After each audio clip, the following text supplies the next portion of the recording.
Previously, the group of you picked up a job from Gogron of Gogron's General Goods, a family member of yours, Hellerest, to find a client deep in the Pin Wood and deliver unto this client a large chest of supplies and other things. In exchange, the client was expected to refill the chest with a collection of wild blossoms that only grow deep in the Pinwood in the perpetual twilight of underneath its boughs. Much to everyone, including your own surprise, Hellerest, the client was none other than Gogron's father, Ditgatrat. One who most of the town believes left to rejoin the tribes in the north, but is living a life of solitude, and more than a little mentally unwell. Spoke of crazy things coming in through the corners, and, well, them finding him, and who knows what else has clogged his addled brain. Upon your return journey, after getting the collection of flowers added to the chest you were transporting, you were beset by a pack of wolves deep in the Pinwood. They dogged you for about a league, maybe two, of travel, and at the tail end they finally surrounded the group of you. They'd run you down. And as they closed in, you all saw that they were not normal. They had strange, dripping black saliva, dark teeth, mouths that opened in four different directions. Very peculiar creatures, not like wolves as you expected them. They've become monsters in some way. Some curse of the Pinwood, or some thing, some superstition, you're not sure what. But you didn't have a lot of time to think on it, as you were all made of food. And they loved that.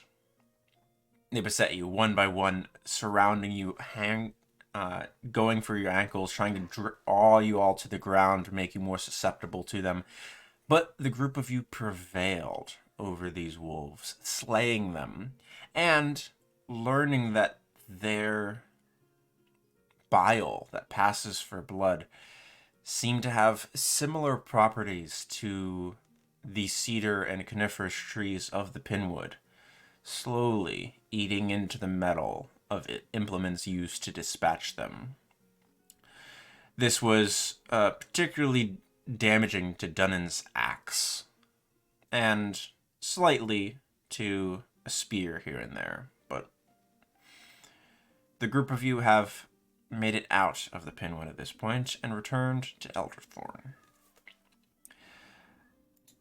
The party is looking to take a small reprieve after you've gotten paid from Gogron for their delivery. You, Hellerest, have been asked by your cousin to not go spreading about the details.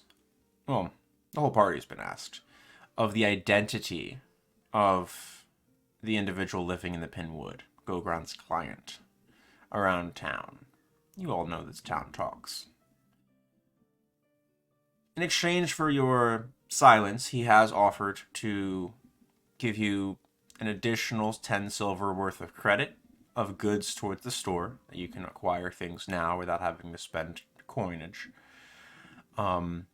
And he is cashing in a favor from Amberbraid Armorers to have your damaged weapons repaired. They'll be ready on the morrow, and this is where we pick up, as the group of you have left Gogron's after supplying yourselves. So, just for context, I have sent out the handouts for the general goods. It's now in your journal as well.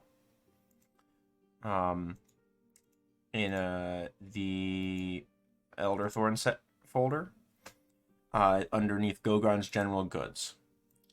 You can zoom in on that, and it'll have a full list of all adventuring gear that you can purchase, along with the price. So you have 10 silver worth of free purchases up on that chart. And rations are 2 silver, right? Yes. I'm gonna go buy take 5 rations. Yeah, rations are, my apologies, 5 silver. Yeah. So pick up 2. Excuse me.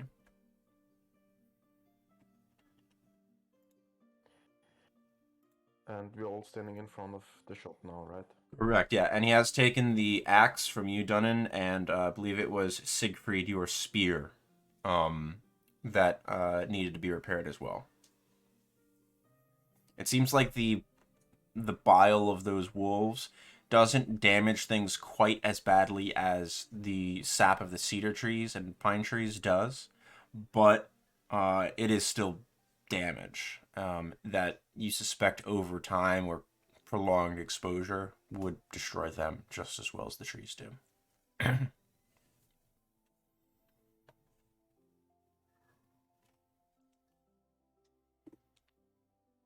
Anybody up for another job? Sure, but I think I have to go make a report to the Blackburn office. I didn't Sure. meet whoever I was supposed to help out there, so I gotta deal with that. Someone's lost in the woods. That's unfortunate. Yeah, I do. I want to do some work. But first I have to go home and tell my ma that I'm safe. Can we meet back here later? Well, let's meet up at Bukas in the evening, I would say, so everybody can do their stuff, and then we meet up. Sure. Does anybody want some more apple pie when I come back? Oh, yes, thank you. Yes. That slice for me, too. I will decline. Thank you.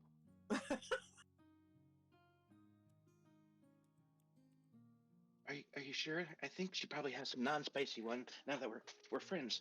We're friends, right? Sure, we're friends, lad.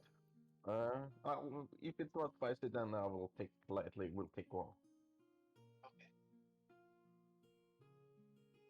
Jack will step aside with Willem, and will say, By the way, what is it your mother used to get that heat into the pie?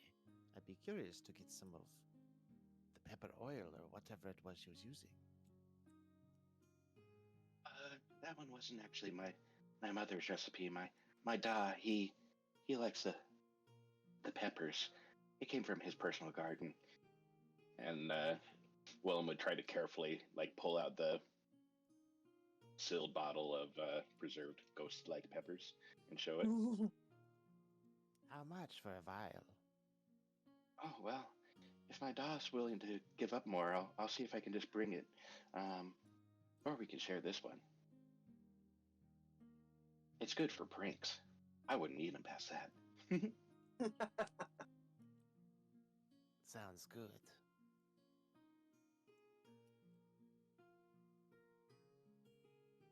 Okay, so you're returning to your family's farm. Yep. And I would just use any of the trade credits to, I know this is more a general store, but to basically try to convert it to, flour, that kind of stuff to bring home to my family to, get more stuff to bring easily back to the party. Sure. So if that's fine, that way I can keep rolling with my apple pie and Yeah. spicy bits. Easily done. So you purchase things for your family, so that way they don't feel too bad about you taking food for 5 other people. Yeah, basically. Sure. So just you gain nothing from your credit. But you return with several pound bags of flour, some pieces, a length of rope that you knew that your father needed, about 25 feet, needed for repairing something. A few nails. Those are always relevant and difficult to come by. So, useful things. Is it possible to trade for one more of those chili pepper things. Would that be reasonable within? One more jar of preserved hot peppers. Yeah. Yeah. So I can pass it along to Jack Oh, there. yeah. Upon your arrival, your mother sees all the stuff you. Oh. Here, just take that.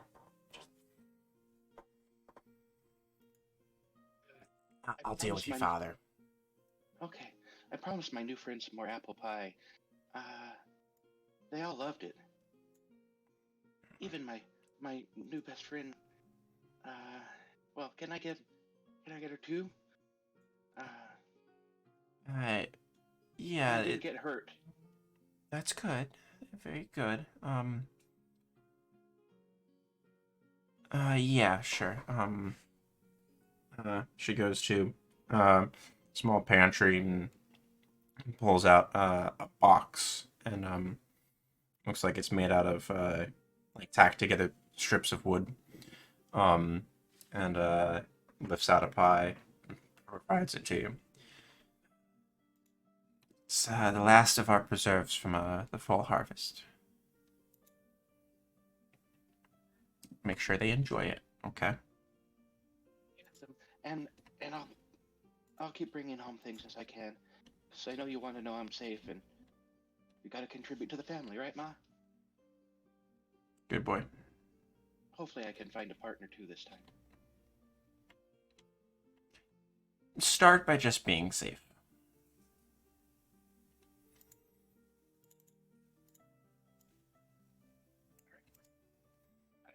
After that, I just rest and go back and meet the party. So. Yeah. Anyone else doing anything this particular day? Yeah. You Then did? I would go over to the Andre, pay him a visit. To Amber Braids? Yes, to Andre Amber Bridges. Okay. Eventually, Siegfried would make a report to the Blackburn, whoever he reports to the Blackburn Watch. Okay. So we'll do the Amber Braid armorers first. Let me move you guys to... Something when it's over. Okay, sounds good. So... Before venturing to Andre, I would take a look at the message board and see if there are any new messages out. There are. Not new messages, but there is a change. Where is it? It seems that the Opulent Depths Mining Company has increased the pay for their particular request, up to 250 silver crowns. Then I will stand before the message board and stroke his beard. Interesting. This could be worth our attention. And he'll take note of that and then go on to Andre. There we go. So moving to Amber Braid Armors, that's a C on your map. This is the storefront that's like supplied by the Hammer and Hand Smithy, on the store adjacent. It's a stout and well built shop. Looks like every time you look at it, it reminds you of a crouched cat, about to spring and pounce upon whatever is nearby.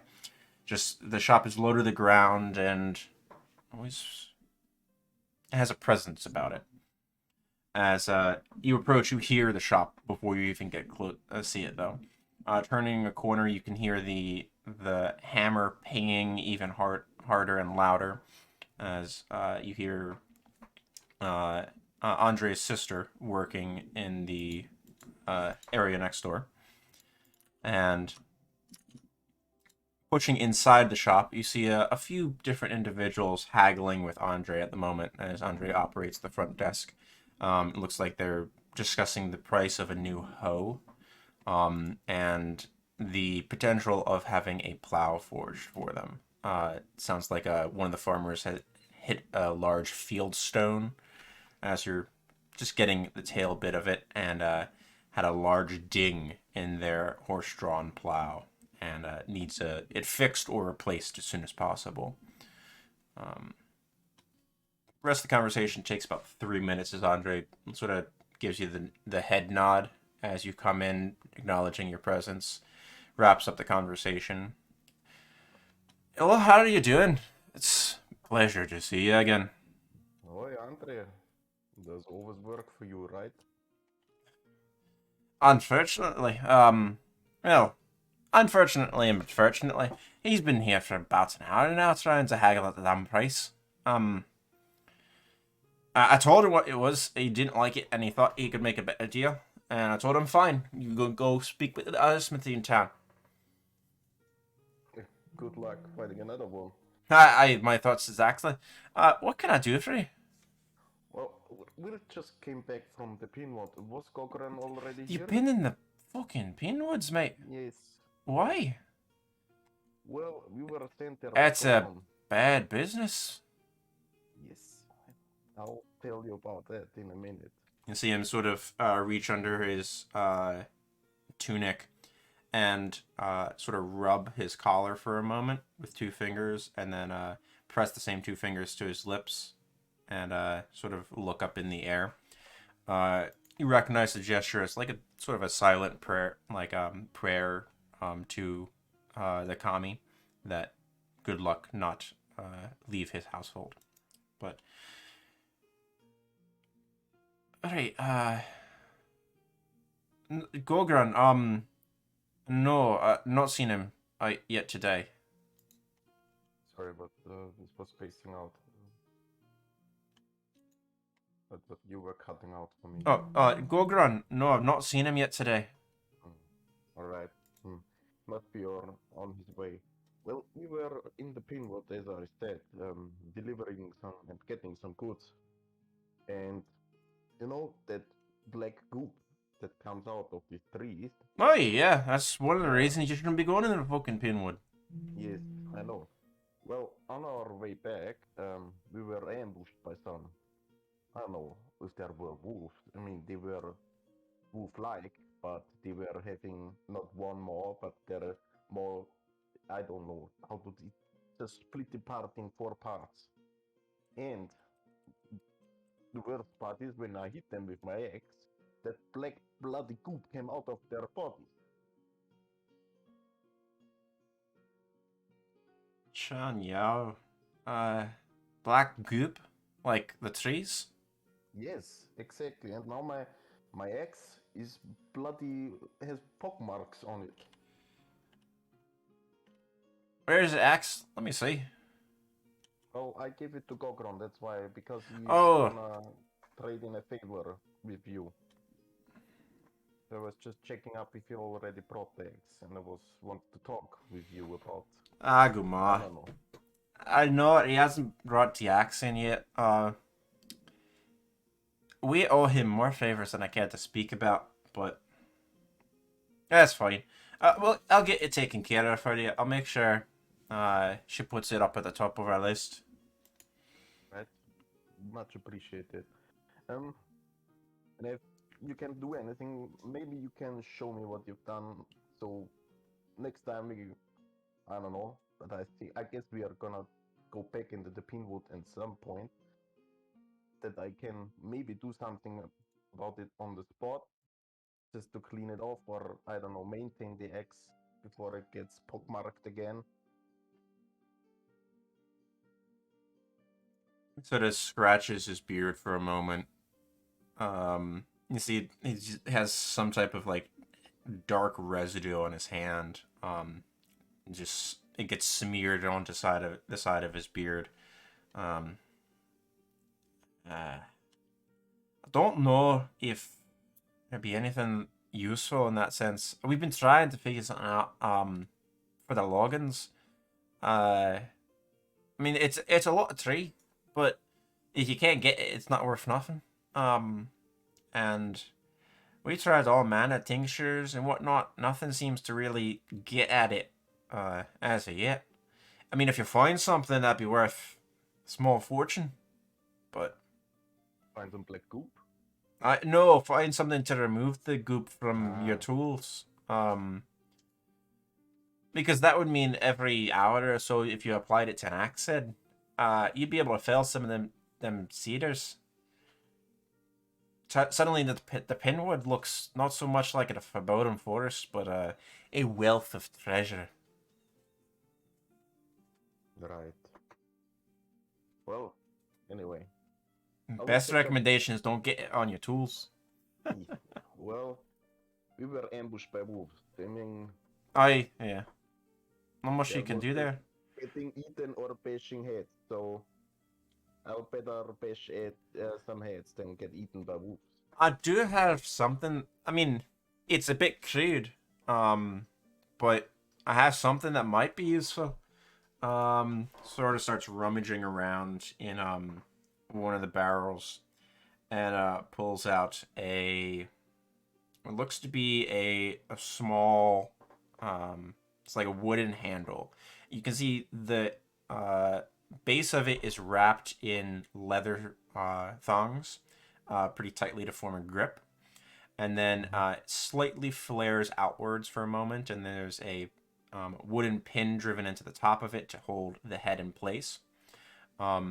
And the head is a round stone about the size of an orange, like a large navel orange. It might not be as fancy as your axe, but I mean, it's stone. It's not gonna get chewed up quite as much, I would suspect. This would be a mace. It's effectively a mace made out of stone. Okay. How much do you want for it? Might come in handy next time.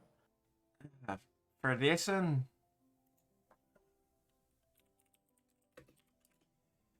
moment, I'm grabbing my cost chart. I'd part with it for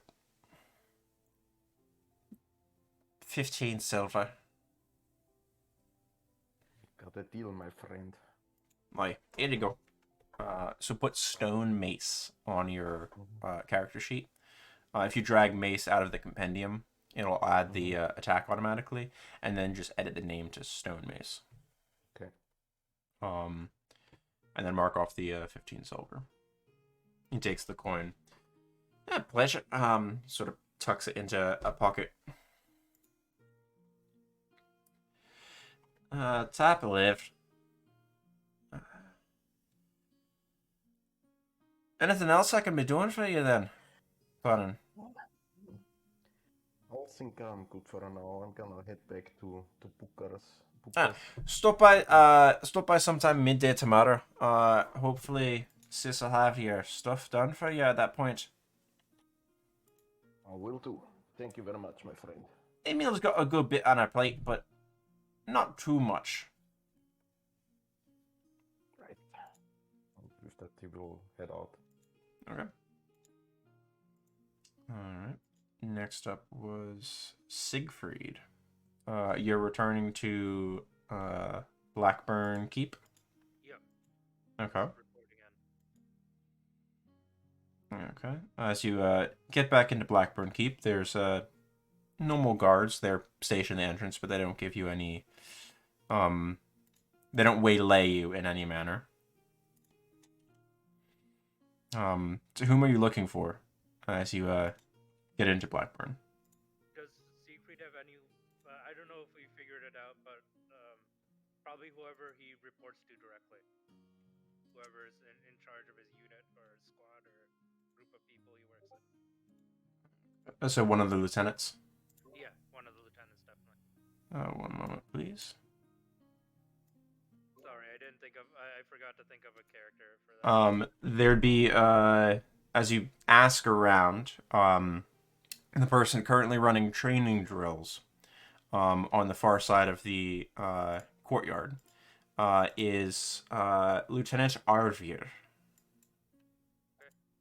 I will just go and try and make a report to him. As, you come to, Lieutenant Arvir, it's... Sort of stand at attention near him until he acknowledges me. He lets you stew for a good 3 minutes or so, while you can see he's sort of using a blunted, like a wooden training weapon just sort of knock knees and elbows and adjust stances for people as they go. As he goes back to a small table. All right, again. At ease, Siegfried. He stands at ease. What is it? So, something interesting happened to me on my patrol. Do tell. So, I was just doing my thing out in the Pinwoods, and I ran into this group. Apparently, they were on a job for something. I wasn't exactly sure, but they'd gotten themselves lost, and together we managed to get to this place called Fist Rock. You know that, and he tries to point it out on the map for Arvir. You have a map. Yeah, from nearby. There was a nice little place called Fist Rock. They were Not familiar with a place known as this. and then we were making our way to camp there, and everything seemed to be going good up until we got close to it, and got attacked by something strange. Who attacked you in Pinwood? Not who. It was a pack of wolves, but Yeah, wolves. No problem. their mouths were different, and Siegfried will try to show with his hands instead of opening up and down, they kind of opened into all directions. It was like they had 4 jaws, and we were traveling with a dwarf, a man named Dunan, quite good with the axe. He hit one of them with an axe, and it's the same black goop that comes out of the trees started coming out of the wolves. That's strange. Metal, Okay. anything metal we used to fight them. He's in Pinwood, yes? Yes, and they're awfully brave for wolves. At the end, there were only 2 left. We had killed most of their pack. Normal wolves would have run away. I don't think they were attacking us because of food. I send patrol. Okay. You say you travel with dwarf, yes? Yes, one named Dylan Firebeard. I think I haven't seen him around before, so he must have gotten here while I was working in the mines. This dwarf around still, yes? Outside?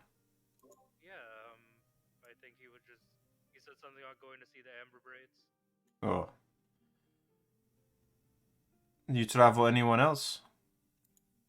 Yeah, I give him a description of the group Okay. we went with. Good company sound. They're quite reliable. You bring company. He gestures at the group in front of him. You bring them by. They fight. Good fun. Practice for greenhorns. So I'm not sure exactly how they all feel about the Blackburn Watch, but I can definitely ask them. They get paid and they get healed. Sure, I'll let them know. Easy money. Good community service. I think I might be working with them on some jobs in the future. Is there? It's his job. It pays. Yeah, of course. And but if we end up going back out again, is there anything you want me to keep an eye out for?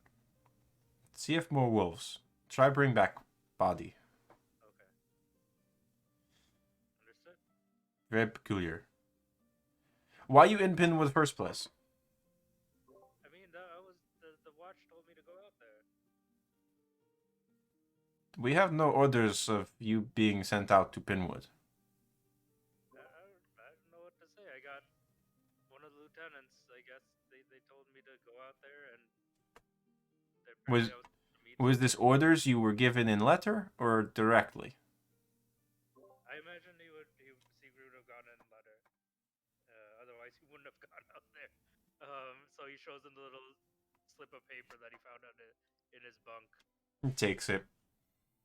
Reads through it. There's no seal here. This is not from Lieutenant.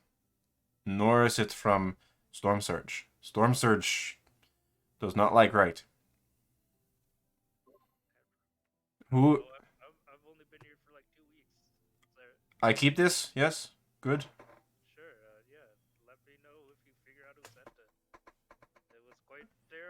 I wouldn't know. I'll let you know what you need now. Good to be safe, though. Sure. Any promising recruits? Some. 4 of 10. Anyone from the mines? No. Not too many work mines prior. Most go to mines after. Strong by that point. Well,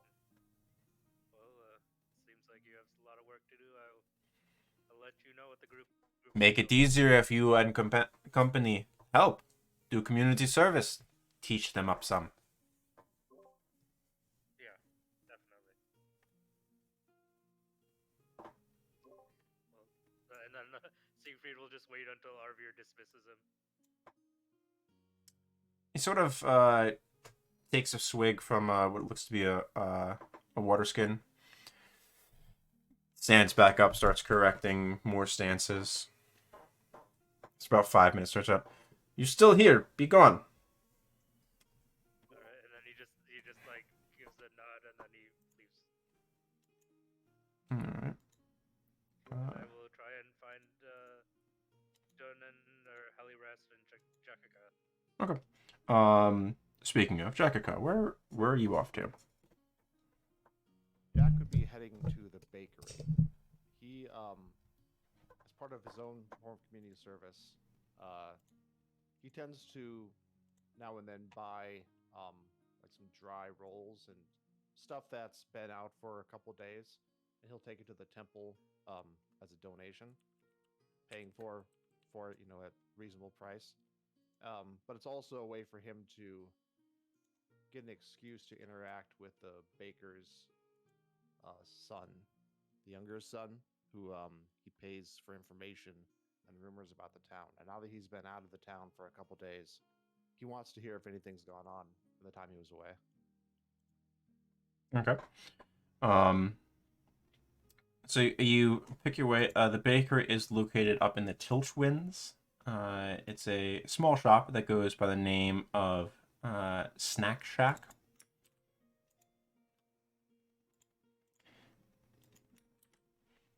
And you're able to acquire a few sweet rolls easily enough. Mark off 1 silver for each roll that you wanted to purchase. Okay, just to be clear, these are like dry. This is like dry bread and stuff. That's Correct. Yeah. Yeah. They'll be good for a couple days, but it's not like it's hardtack or anything like that. Right. Okay. You could purchase hardtack if you'd like. No. The thinking was more. It's like, you know, bakery has unsold stuff that would get tossed out otherwise, but he'll pay a little money for it. Yeah. No. This is just sort of like like brioche, but it just wasn't baked in a pan. It was just a lump of brioche that was baked. So it's got a sweet taste to it. And it'll be good for a few days. Okay, he'll buy 4. Does it seem reasonable? Sure. All right, mark off 4 silver. Marked. And then him going there to purchase is sort of a signal to the baker's son, if he's there working, to meet him and back. Roll me for a quick break. roll me a D8, please.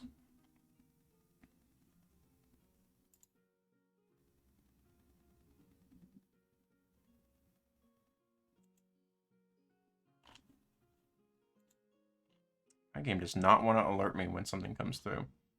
It's a 6. Gotcha. Yeah, I see it now. It usually like pings me.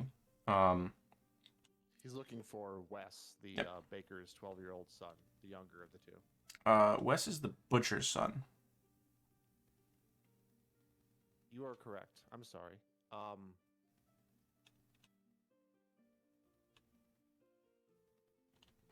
That is right. Yeah, I messed it up. I believe Ken is Not the the baker's son, no I just screwed that up. not the baker's son. Gotcha. Okay.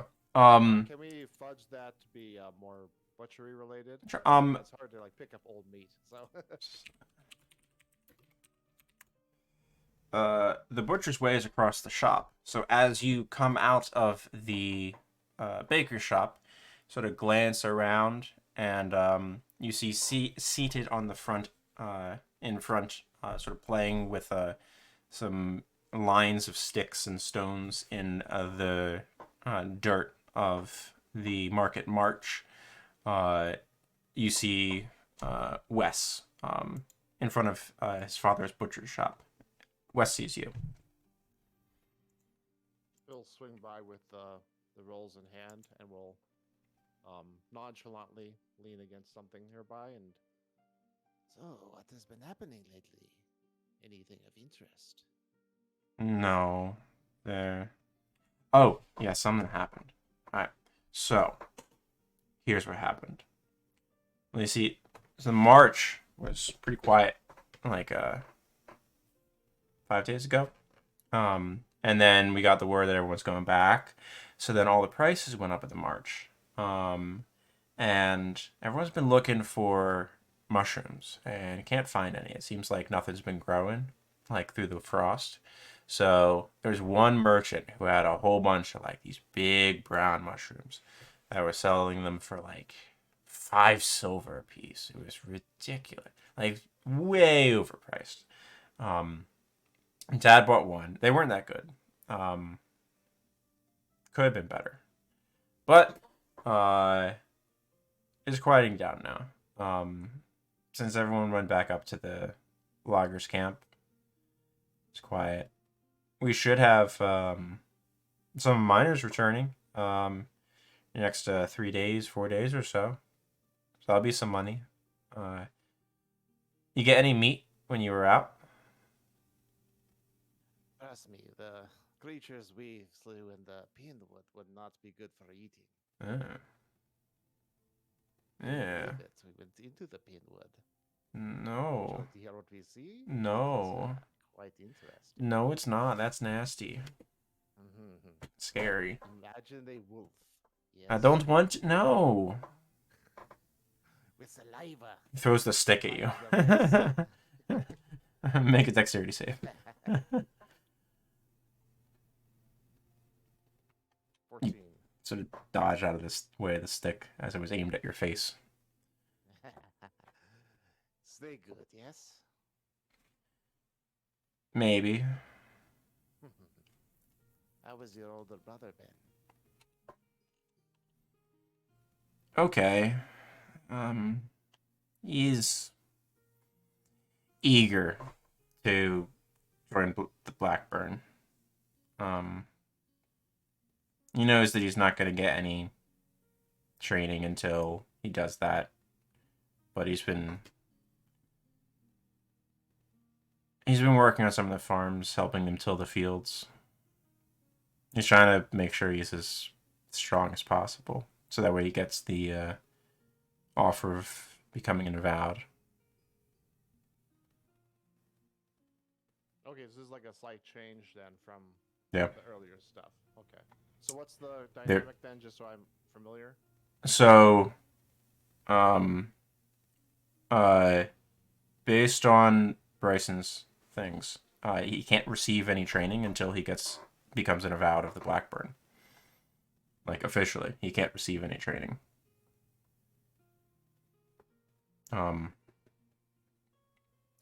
So, back at his character.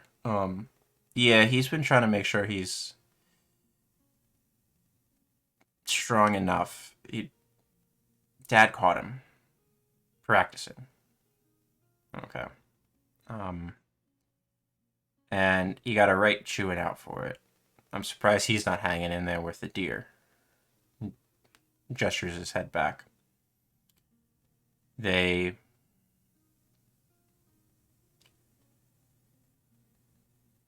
It was made abundantly clear that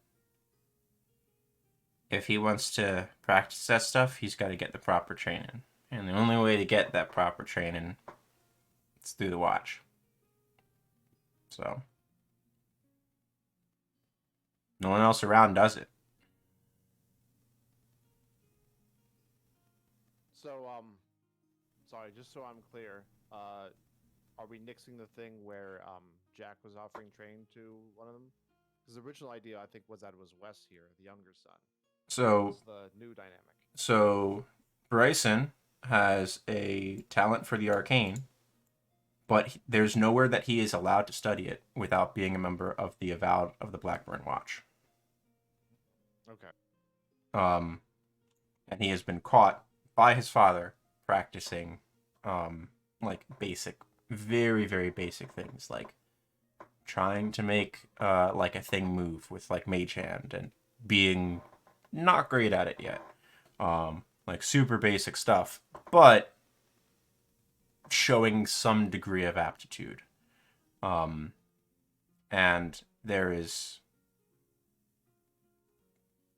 it was made clear, it sounds like, based on what you're gathering, at least by their father, that he's not to be doing that until he receives proper education. And in his father's eyes, proper education is being a member of the Avowed of the Blackburn Watch and the other people who will then train him. Now, that doesn't prevent you from trying to train him in ways that you know, but that'd be going against his father's wishes at that point. Noted. Okay. So his interest is primarily learning the arcane, but to do it, he has to be a member of the watch. Yeah. Okay. There's no school, there's no teachers, there's no nothing. Got it. All right. Thank you. Yeah. Well, I'm glad to hear that you are both getting on. Let us. I mean, he's not happy. What he's looking for. Well, being happy is sometimes not what is most important. But he's got to do something like he doesn't want to do to be able to do something that he wants to do. Like, that's not cool. You should just be able to do what you want to do. Like this. You'll find that I want to throw this stick at you. He tosses another stick at you. Jack's gonna try to catch a stick. Sure. Give me a dex check. All right. Easy. Crit 24. Yeah, just snag it with 2 fingers, plucked out of the air. He'll say, as you get older, you will find that you have to balance what you want to do with what you must do. But those who can find the right balance between both, they are the happiest. and he'll That was pretty cool. jokingly hand it back to him, the stick. Tosses it over his shoulder. It's a dumb stick anyway. I have seen better sticks. Have a good day. Just sort of eyes you. Doesn't say anything. Maybe. He'll take his wrapped up cloth of rolls and he's going to head to the temple to donate them. Okay. Easily done. Spend a little time there with Sidar, Mhm. with a little meditation just to get some practice in. Okay. We don't have to go through that if you don't want to. All right. Anyone else doing anything before you turn in for the evening? Rex just kind of went off into this safe woods to be very quiet for a while. Nobody really knows what she's doing, but she's just going off very quietly and very whispering away to just nothing. Okay. With a promise to be back on time, but Yeah. she just disappeared. I would try to track down Jonan and Jack. You are familiar with where they end up in the evenings because you play music there. Yep, alright. I'll head to Buka's and get Yep. my instrument out of my bunk. All right. So to the Faded Gate. Yep. You go. See if Buka will let me perform there a little bit tonight because I have this feat. Trying to make some money. Sure. As you make your way into the Faded Gate, now that the sun has set by the time that each of you have accomplished your individual things, Faded Gate is boisterous. It's not a roaring crowd by any means, but it is active. it seems like a lot of the talk is of what farmers are deciding to plant for the new harvest and what their hopes are. But a lot of the atmosphere is rather cheery. That people are starting to get back to work after the winter. Nice. Do I see Dunan or Jack there? Give me a perception check.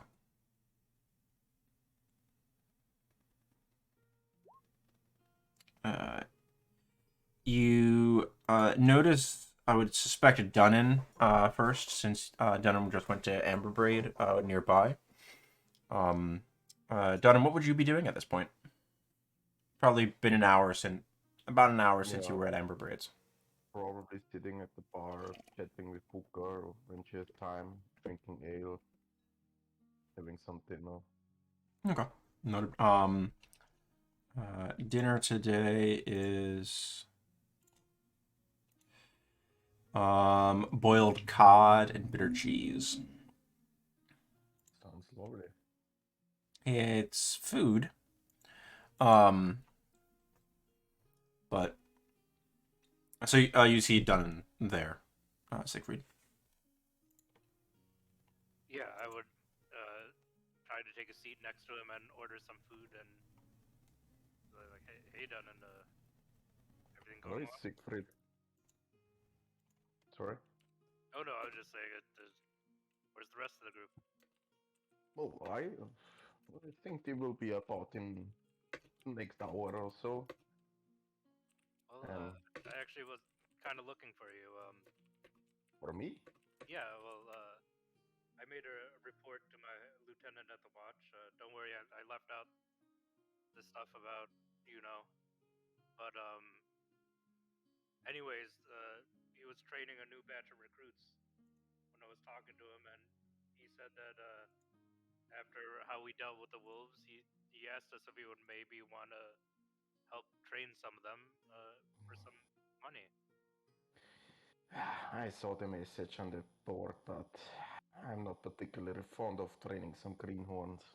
I mean, it's easy money and it's in town, Yeah, about easy money. There was a message on the board. Chuck and I saw it last time. I think the miners company is getting a little bit desperate because they raised the money on, and they are looking for people, and it went up to 250 silver. I mean, I think that would more be. I mean, do not get me wrong. I love to bash in some heads of some greenhorns, but I mean, we are talking about 250 silver. I think it sounds easy enough. I think we can maybe do both. That we can do a little quick training in town before we head out. Hmm. Did your Also, the lieutenant mines are mention? a little bit a ways away. I can lead you there. All right, you have been to the mines before. Yeah, I actually grew up near them. He kind of winces when he says that. Yeah. And but Well, yeah, that. how about we do each other a favor? You Hmm. help me keep my lieutenant happy, and I can be your guide to the mines.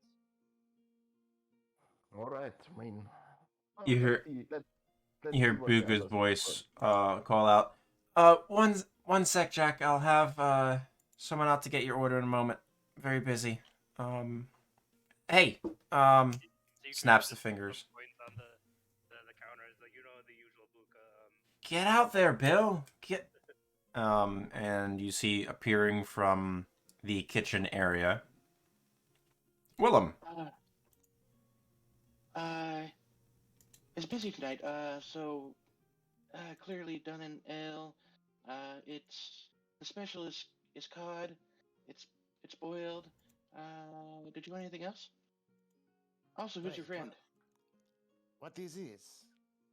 Look, you are hiring this man for helping you to cook? Well, I haven't So quite got pokes her head back into it out. yet. No. Then puts her head back in the kitchen. It was just busy, so I thought I would help. Look at me. I didn't know as well. It's nice to see you, Jack. Didn't know you were here. I was not until a moment ago. I was just telling Siegfried. You remember that job from the Miners Guild? They were looking for people, and the reward just went up to 250 silver. Ah, they are getting desperate. Yes, it's exactly what I said to Siegfried. And he came up with a counter offer. I mean, an additional offer, let's say. Siegfried? Between taking your guys' money and serving food, Willem would going, oh yeah, that would be a great quest for our next one. Oh, did you need a refill? I'm totally interested. Yeah, Siegfried will, now that there's more people here, say, well, my lieutenant, he's a good fellow. There's some new recruits in town, and they're quite green, and he was hoping that maybe our group could help with an impromptu training session, and then I told Dunnan that in exchange I could help you guys make your way to the mines in the mountains, since I've been there before. Oh, hi. Who are you? I remember seeing you play. I'm Willem. Oh, it's Siegfried. I'm pretty sure you were mostly unconscious when we were taking you out of the pitwood, but Elirest had a lot of nice things to say about you. Yeah. I don't remember that. I'm real sorry. But it's nice to meet you. Here. Apple pie compliments of my mom.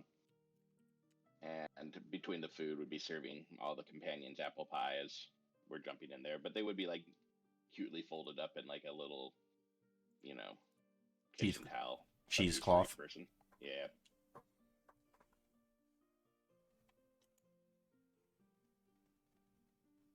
And when there was a chance, once everybody was served, Willem would grab a huge stein of water and sit down and join them. I'll tell you what, Okay. Siegfried. I'll make you an offer. Since I checked with Andre, he said that my ex is it will be ready at early noon to midday. So I could, if you want, go with you to the Blackburn Watch and bash in some heads of greenhorns for the morning. And then, if everybody agrees, we can go and visit the mines and do the job for the Miners Guild. That sounds good with me. I need to wait for my spear either way, and morning PT is a great way to bash some heads. All right. It's good for me. That is what we agreed after all, Donin, if you recall. Yes, it's gonna be fun, and he rubs his hands. That's the spirit. So what's up? Oh, We're doing the watch thing now? No, not the watching. We just go there and show them how to find properly. Ah. Okay. Honestly, it's good for the town. And cash in some money as well. Be ready for whatever they face out there, so try to get them as ready as you can. I do get the feeling that the story with the pinwood is not over. I think there is more coming. No, next time I'm gonna try and get a piece of it to bring back. A piece of the pinwood? A piece of the wolves, right? Or whatever. I mean, hopefully it's just wolves,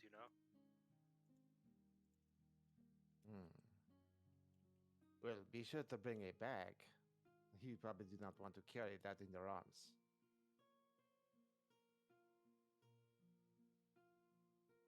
Once Willem sits down, he'll be like, Oh, Jackagoth, your special order came in? and would slide over the thing of peppers, say, These are the ones that Dunnan just loves so much on his pie. Perfect. And you can just call me Jack. It's shorter Oh. that way. Yeah, What okay. do I owe you? No, nothing. We're friends, right? Oh, come now. Friends, of course, but you are giving pie and this is, well, here. And he'll offer a couple silver pieces. Oh no, no, no. Perhaps the next time we're at the inn, you'll buy dinner or something like that. But we're I mean, friends. I'd rather just tip you now because it'd be cheaper, but if that is what you insist, fine. Yeah, favors owed, nothing big. We take care of our friends.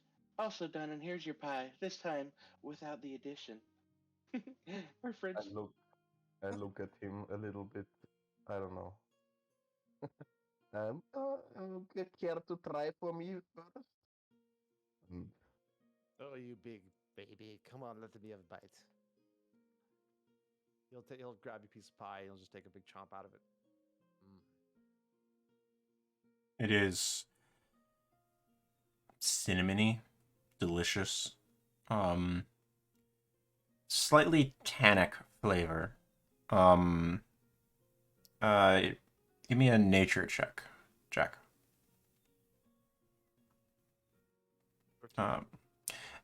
Gather the apples were probably older by the time that they were used, probably preserved previously. Not quite as good as the other one, but still quite tasty. Not super sweet, though. It's relying on mostly the natural sweetness in the cinnamon. Still very good. There you go. And he'll offer the pie back with a big bite out of it. no, I've just less of the pie. Ah, Well, if you do not take the bite, that is what you lose. I'll give you a taste of the special pie next time. And he just chunks the whole pie in one bite. Jack Okay. takes a bite of, because I think, Willem, you handed out pie for everyone, right? Yep. It would have been one for everybody and two for Helly. He'll try a bite of his own pie just out of curiosity if there was a difference between the slice he gave Dunnan. There wasn't this time. Can't be too reliable on your brings.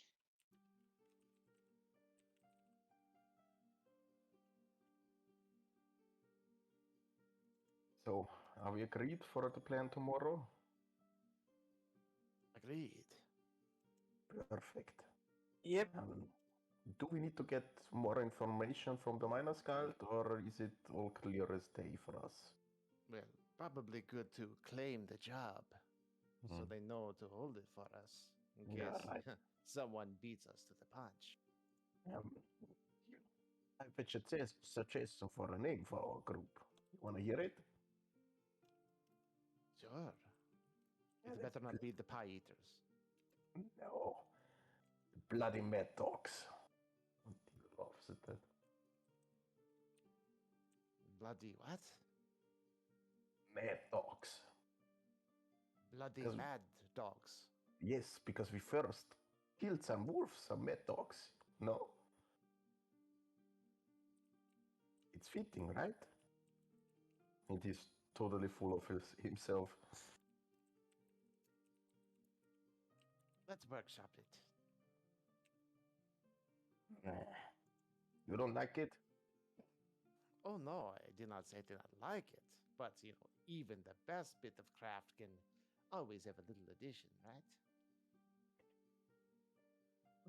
I do hope you do not doubt dwarven craftsmanship. But I'm open to some suggestions from you. Well, I think that dwarves are known for forging weapons, not titles. We'll see about that. Well, let's say it's a work in progress. Exactly. Work in progress. Looking at everyone else. Any reactions?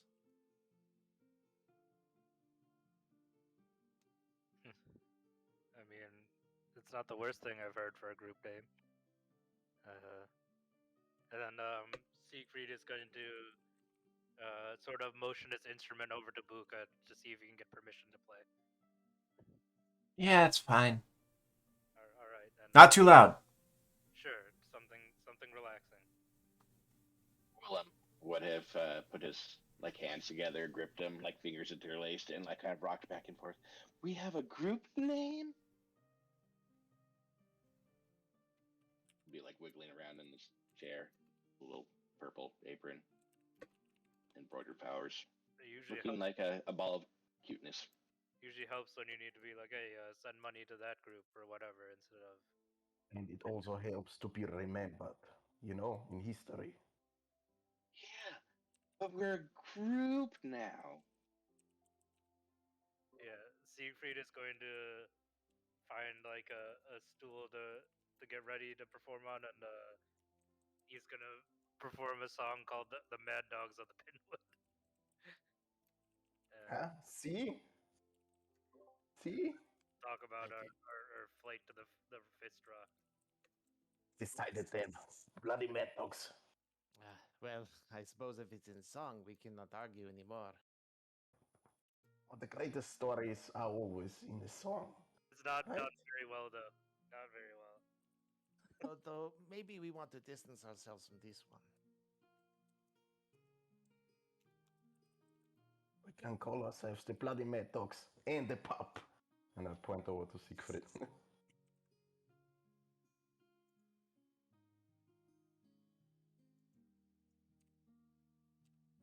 Roll me a. No, it's not a performance check. My apologies. It is a tool check using your charisma with the instrument. Cool. Yep, I have that set up. I just have to check charisma.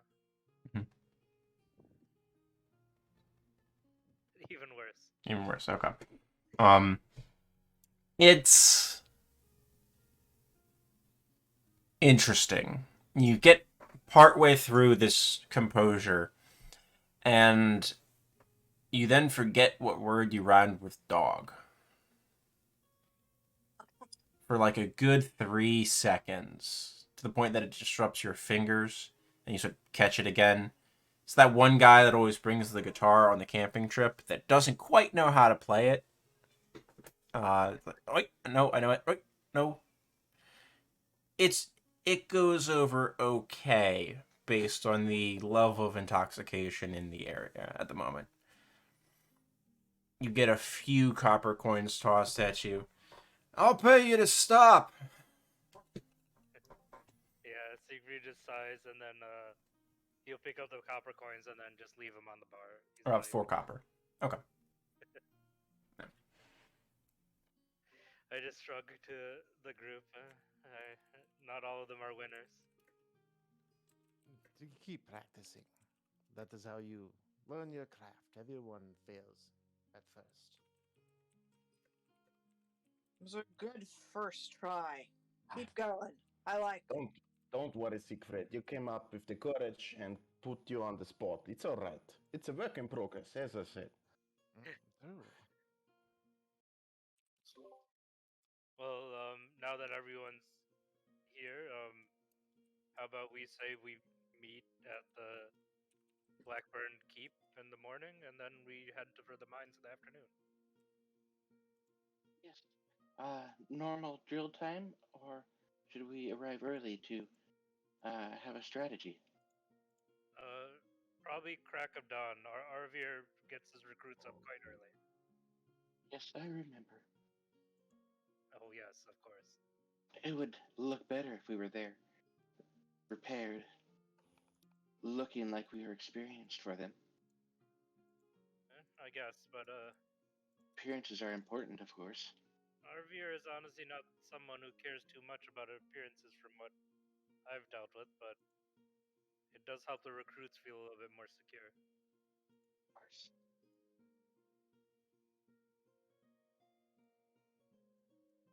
Oh, And at the crack of dawn it is. There was Sharp and ready. there's one more strange thing. I actually thought Helirest might want to hear it too, but apparently the orders I got to scout the Pinwood weren't really orders. I guess. You mean Okay. I thought there were orders. I mean, generally we just get a message outside our bunk and we just go wherever we're told. But apparently, this set of orders I got wasn't from any of my lieutenants. I don't really know what That's- it means. That's a little disturbing. And I mean, I didn't let them know about your your uncle or great uncle or whoever it was, but Thank you. I think someone wanted me to run into you guys, or it's just very peculiar. When did you get these orders? How long would it have taken me to go out to the Pinwood? In 2 days. 2 days. Prior to you meeting them, and you met them on the 3rd day in the evening. Yeah, so yeah, I got. No, them sorry, my apologies. You met them the 3rd day in the morning. My apologies. I Yeah. probably got them. I think around 3 days ago. I left pretty quickly. Well, Then it could not have been to rendezvous with us, for we had not even planned to leave until the day prior. Okay, still strange coincidence. Oh, an intentional act to get you out there alone.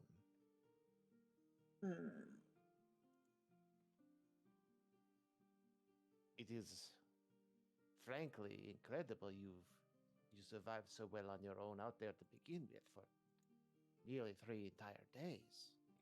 you are there for a day and a night by yourself, Siegfried. Well, I mean, it's a little bit easier to go by yourself just because you stay hidden, but as you see, I have quite a talent with natural things. It's one of the reasons why the watch likes having me around.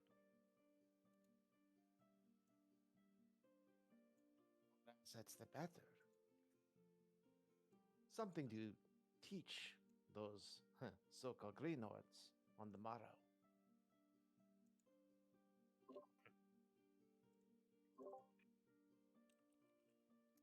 By the way, Willem, how is it? For Willem, do you think him and Siegfried may have been from the same cadet class in the watch? I mean, it's possible. I know I just reintroduced. Willem would have been fairly freshly out of the watch and ready to go adventuring. So Yeah, Siegfried only just finished being a cadet, basically. Okay. You would have been probably done some patrols together. You might not have been stationed shoulder to shoulder, so to speak, because they rotate how the companies are set up to figure out who works best with who. But you would know each other from the service then. Yeah, that's fair. So I guess the reintroduction would be more as a party member and maybe a little bit of social awkwardness. Mm-hmm. And I imagine Siegfried was probably like very noticeable among the cadets. Like You stood out. Yeah, I stood out by a head and shoulders. Yeah. Not for your aptness, but for your size. I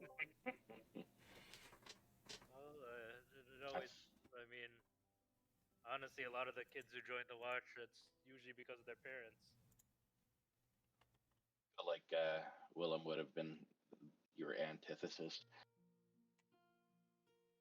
Small, good looks, and skills. In my humble opinion.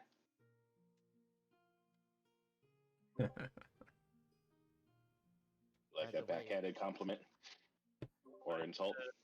The best thing to Yeah. teach any cadet, I guess, is just to be creative. I mean, who knows what you'll run into out in the Pinwoods? You know. The thing to teach a cadet is to stay alive.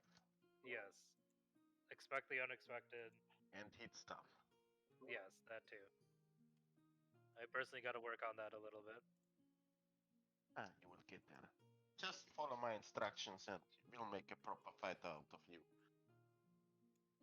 Oh, when you were at the Amber Chains, did you happen to see Bugram there?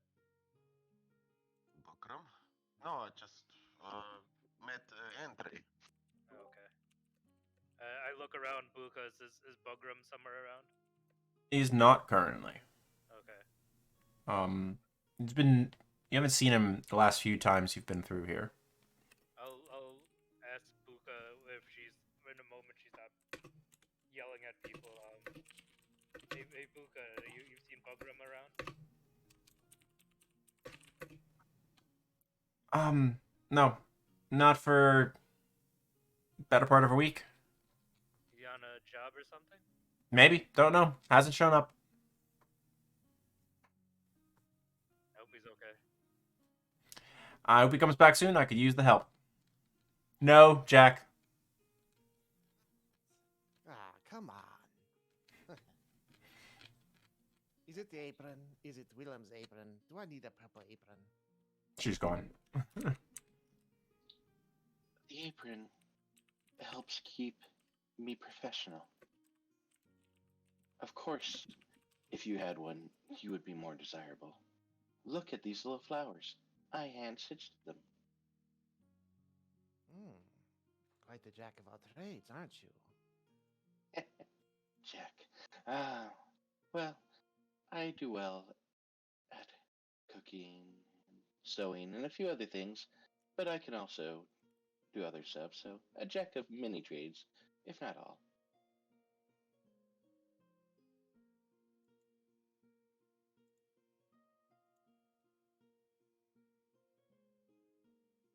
All right. Anything anyone else has for the evening prior to retiring?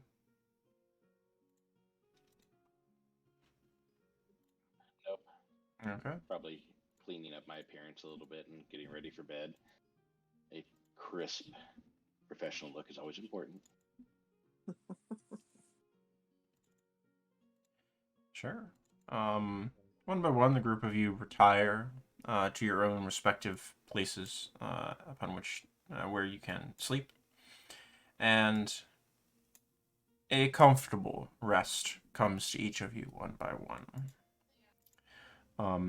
I know we did it preemptively. This would be the point where you actually gain your level, because you're long resting in comfort, not in the wilderness.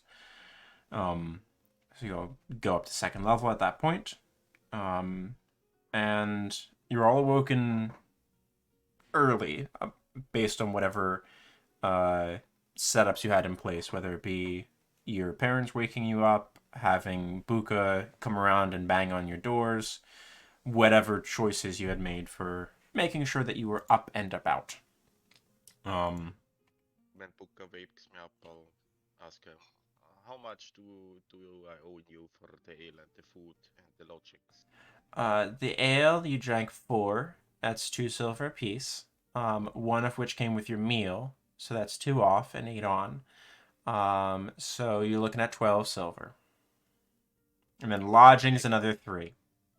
Back to being broke again. Great. 15 total. You got it. Maybe next time don't drink your entire paycheck away. Well, the next job is gonna be well. Trust me. All right, I'm gonna drink like 10 ales. I'll believe it not when I see it, but when the money's in my hand. Yeah. Take my dwarf's word for it. Kicks you out the door. Metaphorically speaking.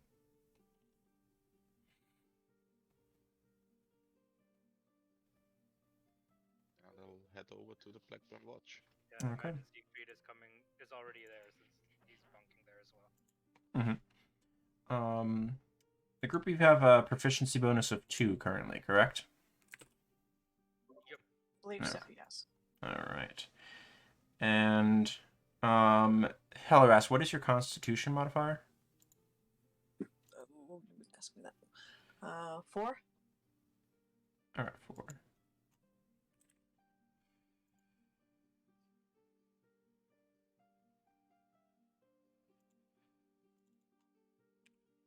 Thank you. That's all I needed for that. All right. One by one, the group of you file in, bleary-eyed, to Blackburn Keep. And you can see Lieutenant Arvir is currently sort of shaping up some recruits. Ah, how doing? Siegfried, you bring them? Yes? This company? Yep, for morning PT, I assumed you guys would be out here.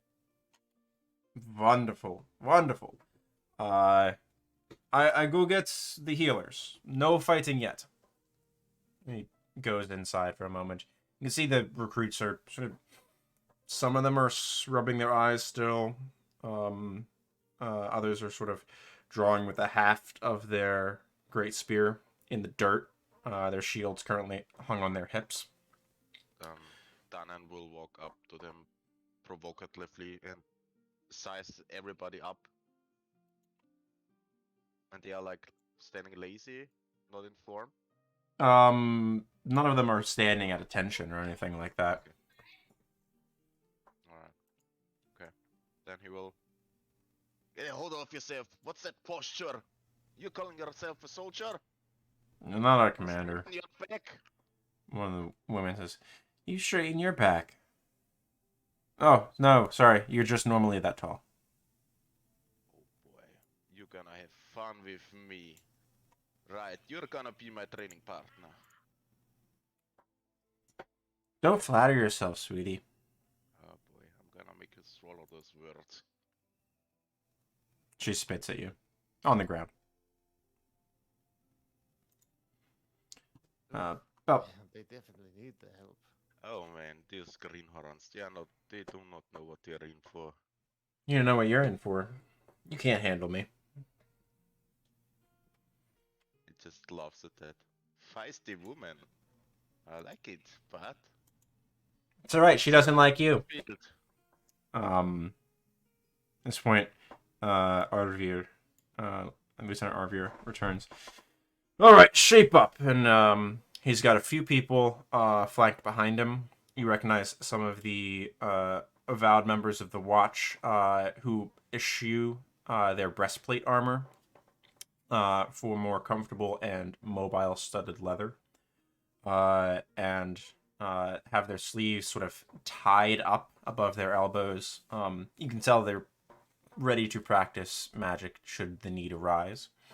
And then the two final individuals come out of the interior of the keep. Those of you who know him recognize Captain Brath Stormsurge coming back out. Yeah, Siegfried immediately just stands at attention and just waits to be.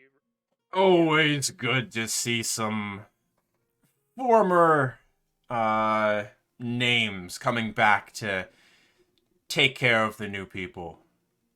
Teach them a few things. Rough them up some. Hello, everyone. Hey, Brath. Captain, sir. There you go. Please, we do have another guest this morning. She's actually preparing a lunch for everyone as well. I hope we enjoy it later. I don't know how many of you might have met her directly. Mayor Teidel, please, introduce yourselves. And, thin woman, long hair that's salt and pepper growing, comes out, dressed smartly. Hello, it's a pleasure to always, be here in Blackburn. I hope you all be safe whilst doing this today. I know she sort of pats Stormsurge's shoulder. I know your captain wouldn't want any of you injured, but sometimes the violence is a little bit much. Please excuse me, though. I'm going to go finish up your meals. She goes back inside. So the mayor's making lunch? I feel special. Yes, you picked a good day to come by, actually. She's making one of her famous stews. It's gonna be good.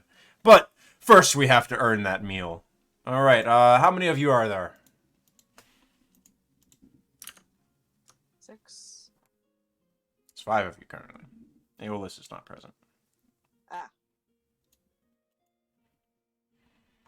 Alright, well, fan out. You, and you. Fight him. Arvir, take care of it.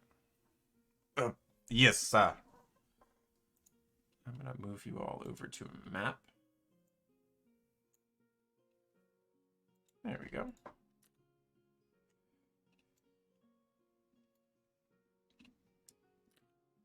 And I would like the group of you to all roll into initiative.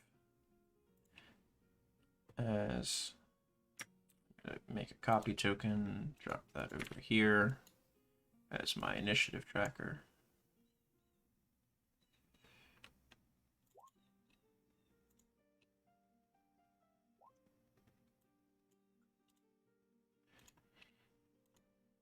All right. Before we start secretly, remember there's recruits, non-lethal damage.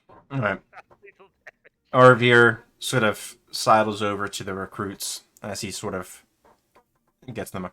All right, look. Some of them know your tactics. Oh, sorry, that's Brath.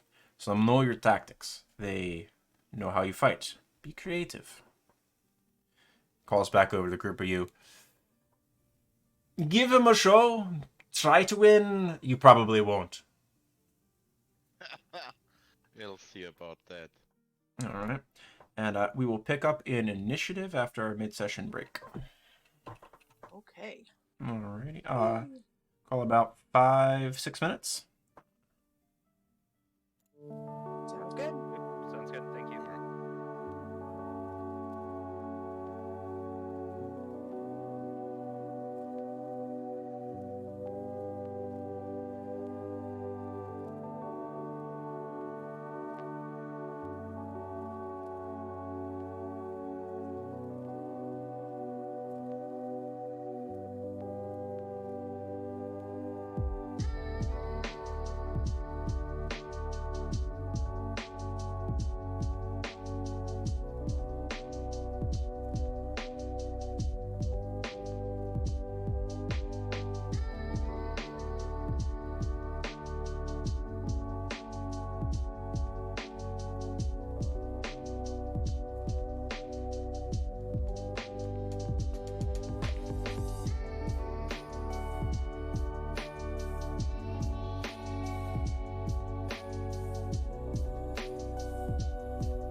And let's get this music to change. Where is my combat music?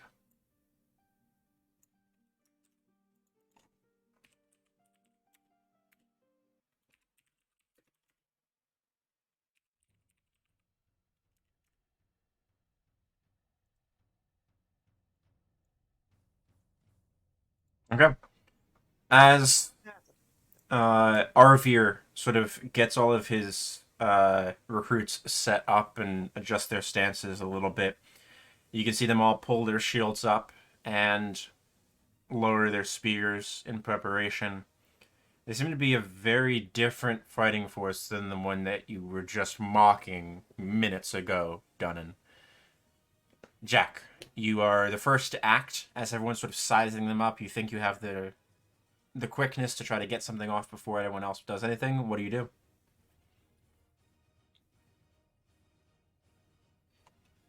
will. He came prepared with his breastplate on underneath his clothes, and he's got a shield at the ready as well. So they're all like ready in like a protective form, correct? Yeah, all of them have their shields lowered. The spears are fit into the notch in the shield, ready for thrusting or parrying. Very phalanx style. All right.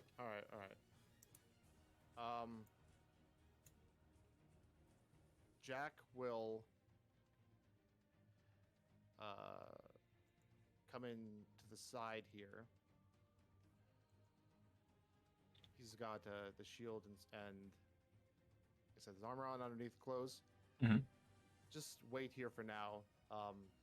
He's got his great spear in hand. Okay. He is holding an attack to see. He's waiting just to. I take it back. He'll come here and take the dodge action. All right, dodge action. All right. So mark that with the little castle on your character token. As we come around to Willem, you saw Jack move. Your reflexes are pretty good. Also, what do you do? Yeah, Willem will jog up here next to Jack, but unlike him, the dodge action will target this one and just mutter something and flick his wrist. And Ooh, that's the one next to Jack. This one right here. Ah, okay. The male one in the center.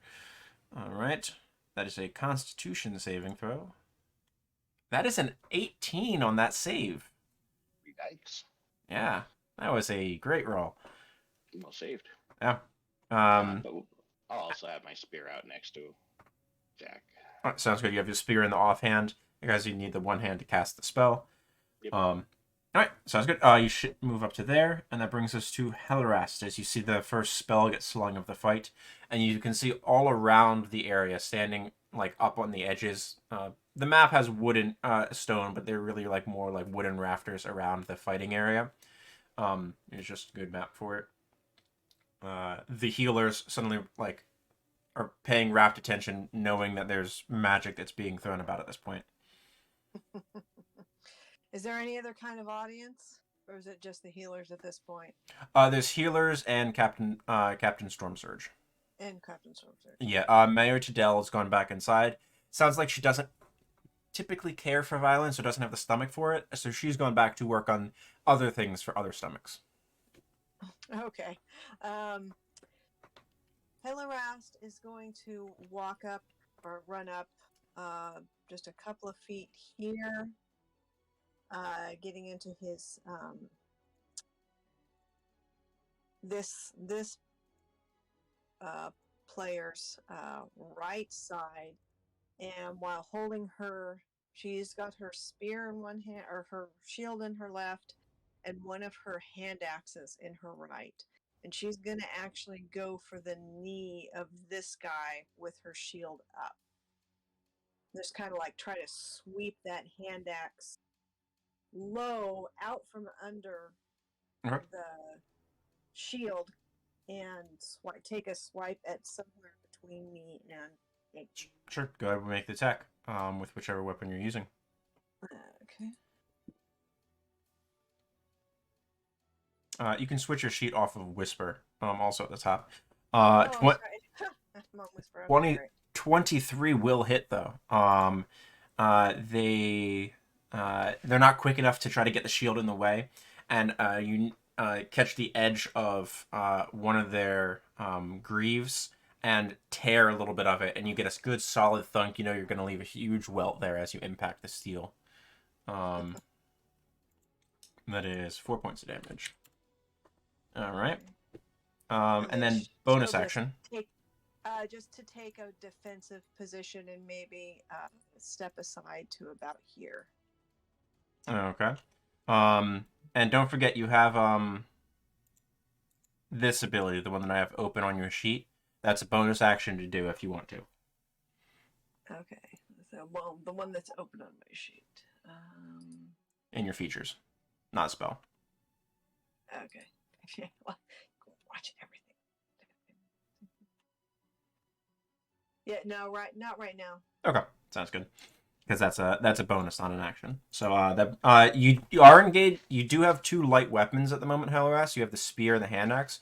You could engage in 2 weapon fighting, which means you could make a bonus action attack with the other weapon, which would be the great spear, but you would not get your but you would not get your ability modifier damage included in it. No, she's just gonna take 1 strike and see how they react. She's not going for blood yet. She just wants to see what they do to a sneak attack like that. Okay, sounds good. As you step back, the recruit that you've injured will sort of drop a little bit. You think it's from the blow for a moment, but she uses that momentum and makes a solid thrust towards you with her reaction. That's the great spear. That is a 19 to hit you. Yep, that hits. That is 6 points of piercing damage as she sort of catches one of your thighs as you take that side step backwards, and she just nicks the skin. 6 points. And that brings us to Siegfried. Siegfried, realizing that the watch has set it up again. The Arvir most likely tricked him, is gonna react quickly. He is going to use one of his wild shapes to take a starry form. Ooh. What does this look like, Siegfried? You see Siegfried's like literally just like little constellations of stars start appearing on his absorbed skin, and on his chest where it's sort of exposed, the constellations kind of resemble a chalice, because he is going to take a chalice form. Nice. And now, are these continuously like appearing and winking back out, or they appear and they just glow? They're a little dynamic and they're moving. It looks sort of like the night sky is like moving, like flowing. Yeah. I like it. Sweet. Okay. So you're taking chalice. Whenever you use a slot to restore hit points, you or another creature within 30 feet gets a bonus of 1d8 plus your wisdom. Solid. Yep, and I think that other creature could be myself. It can be you, yeah. And it one creature within you or another creature. So you can heal yourself with a spell and then heal yourself with the starry form. But if, for example, you heal Helarast, you cannot then dump the bonus hit points into Helarast as well. Yeah, it has to be a different creature. Yep. Exactly. The only exception to double up is yourself. Yep. Helarast isn't interested in being healed, by the way. No. This is just I'm using my action for some. This was just a bonus action. Yeah. Right. Okay. Ready. You're just doing the setup. Ready. Yeah. But with my I'm just going to move back this way, as I point Dunnan to try and close the gap here. But I imagine Dunnan's a veteran, and he knows that already. So I think I'm gonna help out Jack right now. Okay. And with my starry map, I am going to launch one of my guiding bolts. Nice. Yeah. Yeah, so free spell slot. I believe you get, or free usage. You get 2 of them because it's proficiency uses per day. So go ahead and make a guiding bolt attack. Nice. That hits, I believe. 24. Yeah, definitely hits. Go for damage there. 9 points of radiant. Nice. As this bolt of undulating starry light impacts this individual. Yeah, and instead of it literally looks like a shooting star, kind of like maybe like a Roman candle, almost. I like it. And as the stars start to like impact and then dissipate, almost like a shrapnel going out, they then suck back onto the creature's form, sort of illuminating the nicks and chinks where the plates join together, the vulnerable spots of their armor. I imagine some constellations start appearing on their skin, but just not as vibrant as what's on Siegfried's. I like it. Yeah. All right. That is my turn. Fantastic. That brings us to the recruits who get their reactions back. All right. Starting with the one that's there at you, Jack. Gentleman who's sort of just got impacted by the guiding bolt. All right. Around to my side. This one's going to push forward. And they're going to alternate 2 attacks towards you, Jack, with disadvantage thanks to your dodge action.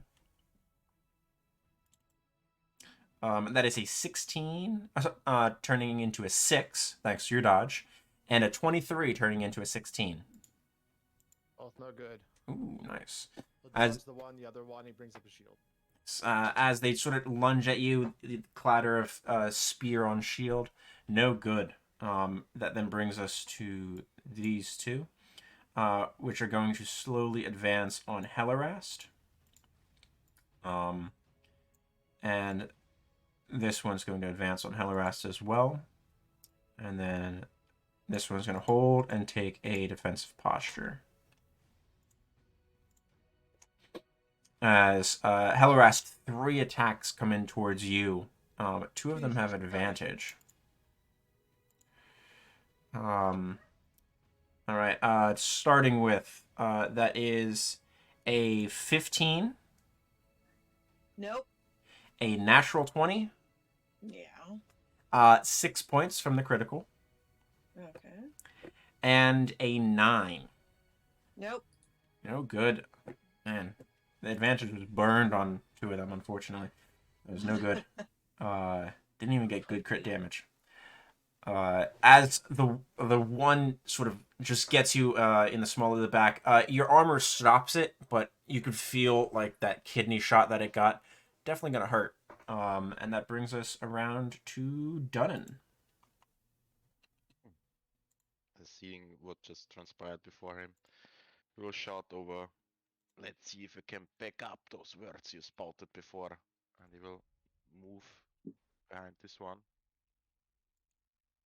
And take out the mace, because the axe is not available. Yeah. I think with advantage. Yeah, with advantage. Thanks to Hellerast's position. 24 hits, and you're using it one-handed because it's a mace, so you get the dueling style on top of it. Nice.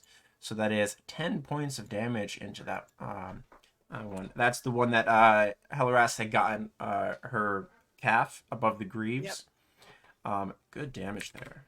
And as you sort of charge forward, you just pommel a little bit above your height, because she had spoken down to you, literally. You batter into her shield shoulder blade, and you can see the arms start to go limp a little bit. It looks like she's starting to lose feeling there. She doesn't look good. Anything else done? Nope. All right. Not for now. That brings us to Jack, top of the order.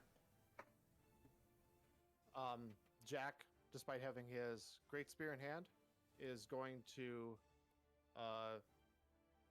let it just drop from his hand as he clatters to the ground. And goes for the one that is lit with the guiding bolt. Yeah, go for it. You have advantage on the attack roll.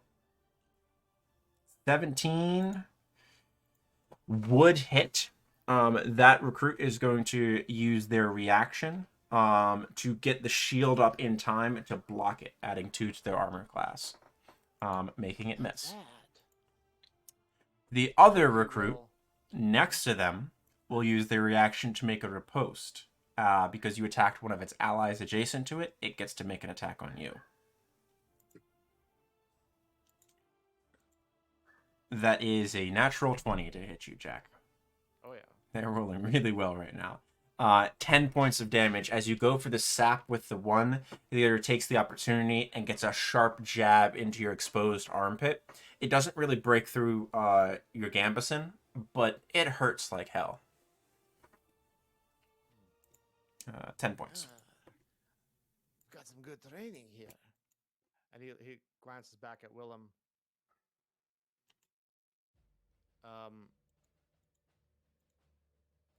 Yeah, what the hell? I guess he'll stay here. Okay. I don't know. Okay. That brings us to Willem. So these 3 right here around Helly have all attacked. They all have. They have all attacked Hellerast. Yes. Okay. Who of them suck? And So the this- one between Dunnan and Hellerast looks to be the worst off of all of them currently. Okay. Getting into the meat of the battle, Willem looks a little different than normal, a little less cute. Notice that foaming at the mouth slightly, and one of his eyes begins to kind of roll back into his head. And he's getting really upset. And he targets this one right here, and in kind of jerky motions, begins to mutter and have hand symbols, and I cast a spell which basically chains shoot out from that person's shadow and try to grapple them. Nice. This was the one between Dunnan and Hellerast? Correct. Nice. As these shadowy chains reach out and try to coil around her. That is a dex save. Drop the spell description there. Thank you. That is a 13 on the dex saving throw. That is a failure. Not by 5 or more, but as the chains grab on and sort of pull, you all hear a sickening crack as her knee gives out where Hellerast hit it originally, and she goes down.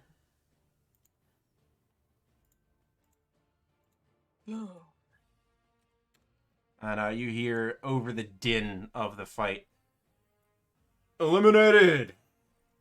Leave her be. She's out."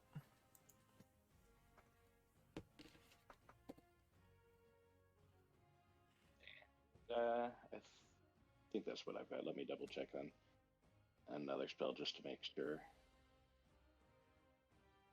I cannot cast it. Ellerast gives Willem a nod and a wink. Yep, that's all I've got. But Willem at this point is probably not coherent enough within the battle. It's almost like something is possessing them to wink back. That's And fine. brings us to Hellerast. Okay.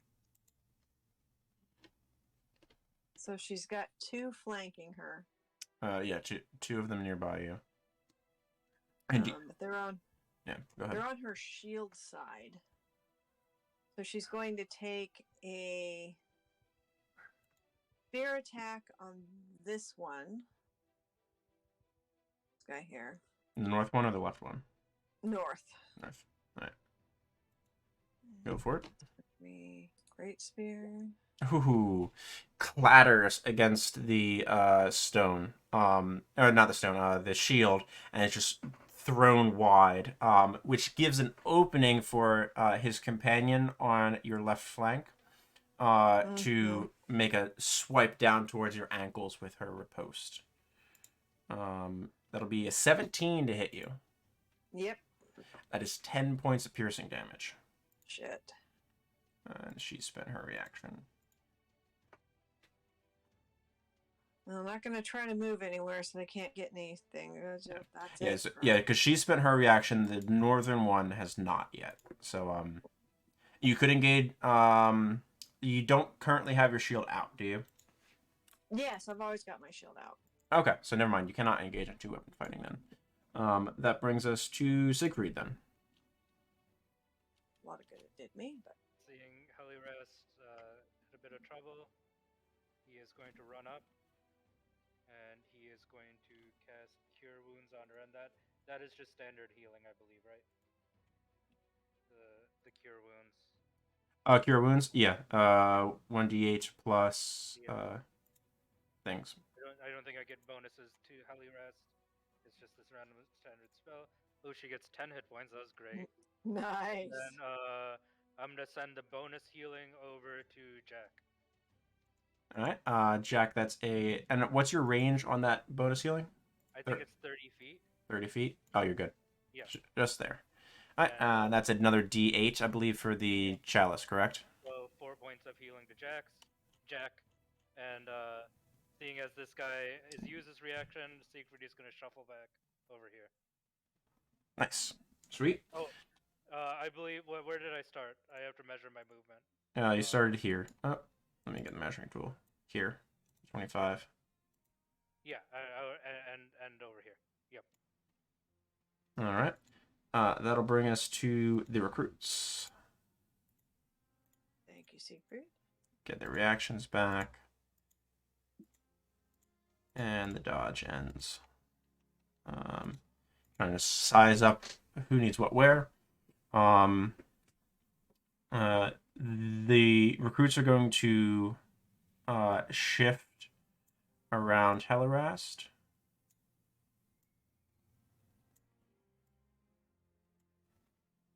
Like so. Moving towards Dunnan and Siegfried. And then these two are going to see that there's a magic user over here.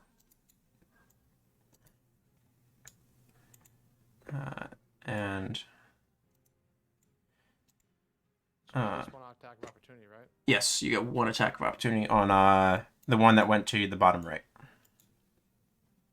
He'll take it. No good. No good. All right. Now against, we'll start with Willem. 2 attacks, both with advantage, thanks to their flank.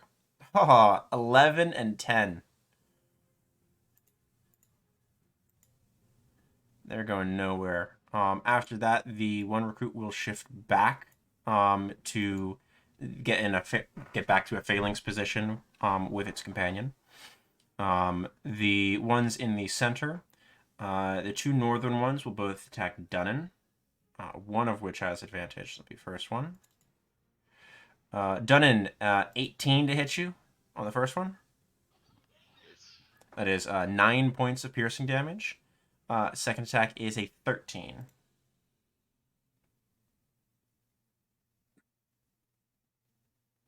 I don't believe 13 hits. Okay, so just the 9 points.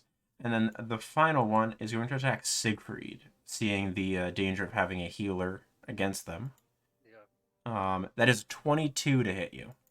That definitely hits. 3 whole points of piercing as she sort of clocks you with the haft of the great spear in the movement.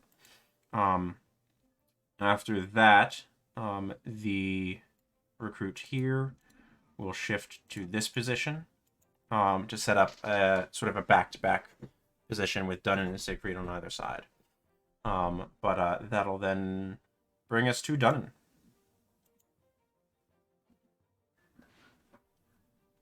He will grunt a little bit from that hit in the back.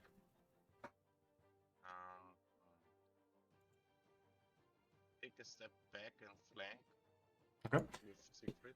As you step back, that opens you up to the attack from the one recruit next to Siegfried, as she sees her party member come next to her. She gets you. Great spear. That is an 11 to hit. No good. Oh. And he will try to attack the one between Siegfried and himself. Yeah, go for it. Advantage on the attack.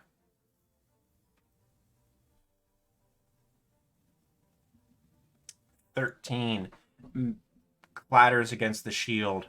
He was ready for you to reposition. As you spun around trying to find the thing, he moved around you. This sort of intricate dance, not enough to throw him off. He grunts. Thought we were greenhorns. We'll see soon enough. As we come around to Jack at the top of the order, you're Captain Brath exclaiming, "This is an excellent bout. Come on, have at them. Don't hold back." Jack, around to you. Jack will shift around, taking a flanking position, Certainly. and will try to. He's going to. Well, what's your stance on weapon switching again? Is it typical like gotta drop and pick things up, that sort of thing? Yeah. You have the sap though. You had dropped a weapon and equipped the sap. The sap has a loop around it, so if you let go, it's hanging on your wrist at that point. So you're good. All right. Well, he's going to keep him with the sap for now, and he's going to try to club this guy back of the head. Sure. You go clubbing. 2 quick side steps, a solid clunk. You ring his bell like crazy. 14 points of damage. You ring his bell and he crumples to the ground. And you can hear this time Lieutenant Arvir say, "He out. No more hitting." And he'll sidle around to this one. You do work together well. Should not have opened your rear. That'll be his turn. All right, and that'll bring us to Willem. At this point, Willem is their other eye, shaking back and forth in a crazy motion, dark chanting coming out of their unmoving lips. You'll see the change from the original one that dropped down. We'll shoot out, Hellraiser style towards this one. Sure. And we'll cast the same spell. Grasp of the Void. That is a dex save. No, that's a 9. 7 points of necrotic damage as the chains coil around her. That is a failure by 5 or more. She falls prone as well. And she is dragged to the ground, held there on her knees for a moment. Again, I envision it, the good old Hellraiser style, a whole bunch of shadowy hooks into their flesh, pulling them down. Oh, sorry, grappled. My apologies, not prone. My mistake, I forgot how. So her movement speed is 0. Yep. My mistake. Grappled. There we go. She's held in place at the moment. She struggles back to her feet, but she's not going anywhere. All right. Anything else, Willem? That's it for now. All right. That brings us to Hellerest. Okay. The one northeast of me, what's their position? Yeah, that one. Yep. They just like happy and kind of derpy, or what are they doing? And what about the ones south of Willem? You see a determined face underneath their helm. The one that Willem hit is clearly a little bit more injured, but they both seem okay still. Okay. This one northeast of me, I am going to cast Sapping Sting on. Ooh, nice. All right, go for it. That is a con save. That is a 16 on the con save, so they do not take damage. What does the Sapping Sting look like as you intone the spell rather than making a thrust with the spear? Just a very subtle hand gesture, because she still doesn't want anybody to really know that she does magic. Mm-hmm. And a very slight whisper, and then a very loud when she sees that it didn't do anything. Nice. All right. So you sort of make this sort of trace pattern with the spear for a moment, trying to cast this. Shift the spear in your other hand. Try it with your hand. Sort of trying to disguise it as like your knuckles are sore or something like that. You're not sure. They don't seem to care though. They're trying to take advantage of the opening. Anything else, Hellerest? Bonus action or movement? Bonus action. Yeah, she'll just go ahead and take a spear thrust at him just to see. But that would be an action. Okay, attack action. You do cast. Be then? Bonus action. Unless you have a spell, the only one that you currently have is your other ability. But you don't have to spend that if you don't want to. No, he's not worth that. Okay, sounds good. She'll just stay where she is. Okay. That brings us to Siegfried. Okay, so seeing that this guy has used their reaction, I'm gonna shuffle over to make a line with Dunnan. I'm going to reach down to Dunnan and cast another Cure Wounds on him. Okay. Sorry, I have to fix my spell slots. All good. So Dunnan gets 11, and then with the bonus healing, I am sending it towards Helirast. Nice. All right. So Helirast gets 4 hit points. Man, you just rolling 4s on that. Yeah. Okay. Almost. And Blessings to you, Sigrid. that is my turn. All right, nice. Nothing with a bonus action, right? No. No. Yeah. Yeah. Only thing I can do is healing word. Got it. All right, that brings us to the recruits. The one by Jack and Willem is going to take the disengage action. And move to here. Stopping in this spot initially. The one by Hellerast is going to shift to here, setting up a flank as has a companion. She is currently grappled until the end of the turn. So an advantage attack on Hellerast to start with. From that one, 12 to hit you. No. No good. All right. It'll continue its movement around to here. The other one is also going to make an advantage attack against you, although beforehand, a 19. Yeah, that hits. All right. 8 points of piercing damage, Hellerast. And then 2 attacks on Siegfried with advantage. 11 and 19. For me? No, on not on Hellerast, on Siegfried. 11 misses, and then what's the damage on the 19? 5 points of piercing. I am going to use Stone's Endurance. Nice. Go ahead and roll a d12, please.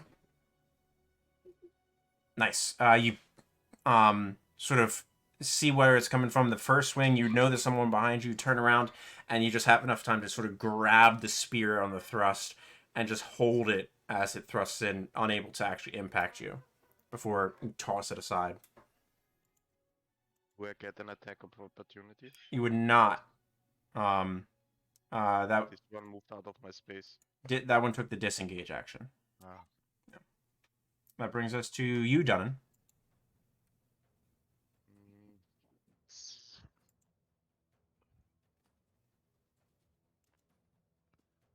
Well, he's gonna attack the one right in front of him. Yeah, go for it.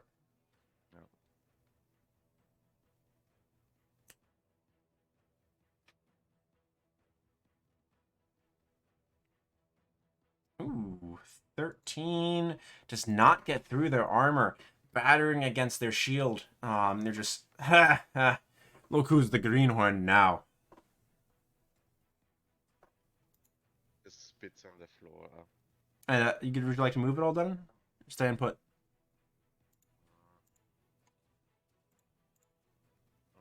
Moving 1 square. Moving. All right. Just to show them that I'm not impressed. That brings us to Jack. Jack is going to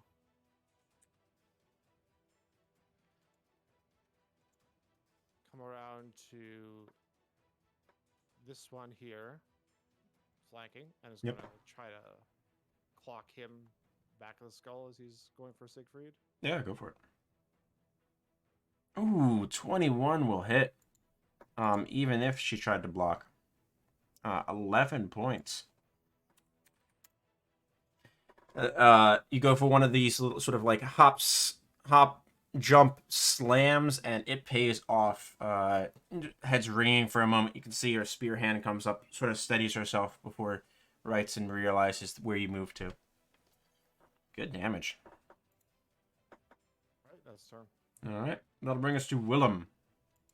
They're abandoned on the side.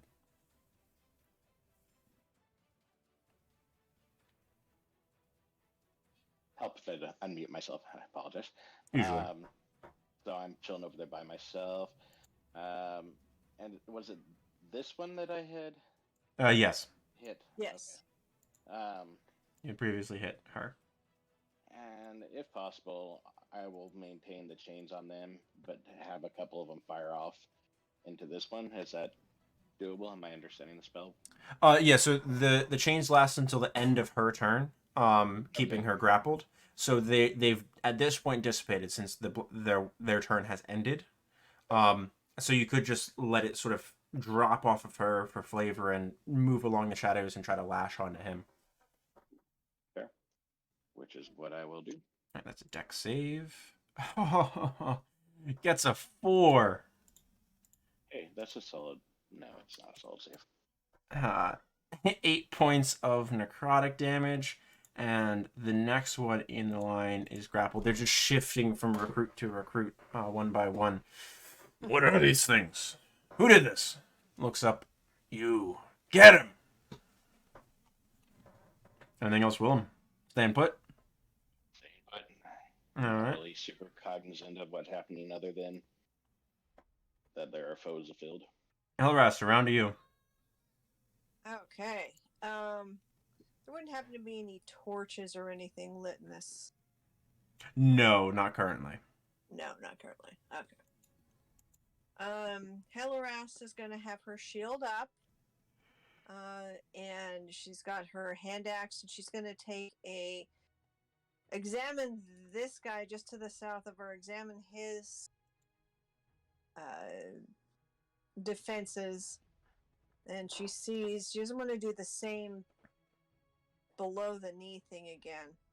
Mm-hmm. So she's gonna she's gonna feint to go for his head with the hand axe from underneath or behind the shield, and then swoop down and go for his knee again, but just like a fake out. You have the spear currently. Are you dropping the spear and grabbing the hand axe? Spear, okay. Going for this is too close for spear work. Gotcha. Going for the hand axe. All right. Go for it. Make your attack roll. Ooh, 24. Great roll. Feint pays off. As you sort of double feint him, things are going low. You fake up high as he raises the shield in a quick hurry, trying to deflect a wildly deflected blow. He leaves his midsection exposed and pays the price for it. 9 points. Good damage. All right. Anything with the bonus or movements, Hellerast, or are we moving to Siegfried? Just move to Siegfried. All right. Siegfried, around to you. Maniacally, though. All right. Just for fun. So I'm going to start with a bonus action this time. Okay. I am going to cast Healing Word on Hellerast. Okay. Thank you. So you get 6 points, and then the bonus healing going to Jack again. Okay. That feels good. And then that was only a bonus action, and then I am going to, with my action, cast Frostbite on this guy. Ooh, nice. Yo, 11 points of healing. There you go. Now that's coming through. My healing is going crazy right now. All right, Frostbite. Go for it. Frostbite. Sorry, I had this all set up, and I don't know why I wasn't using it. Oh, good. Con save DC. Con save. Gets a 13 exactly, actually. Okay, so they succeed. They succeed. Okay. And the rider on that's usually disadvantaged weapon attack roll. Oh, pretty cool. Yep, correct. Yep. All right. That was not an attack roll, so that does not trigger riposte. Yep. All right. That's good. That is my turn. All right, that brings us to the recruits. The one guy that's grappled by the chains. I can't move. Deal with this one. Points at Siegfried. She's like, I got one on my back. She's going to move to here. Hellerast, you have an opportunity attack if you'd like to take one. After hell yeah. the first one attacks you.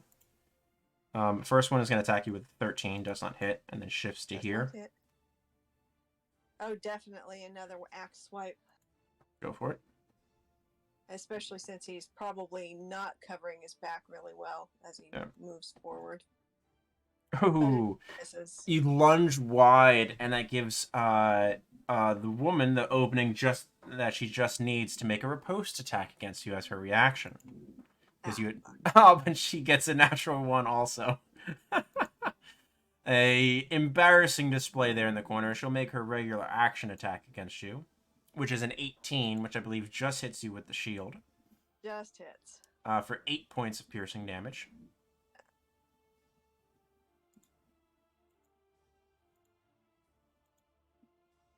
All right. And then that brings us to the grappled one. That's going to attack Siegfried.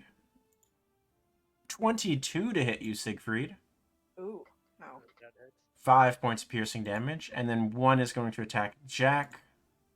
19 to hit you, Jack. Yep, that hits. 9 points of piercing damage. That is everything. She has spent her reaction. He is no longer grappled.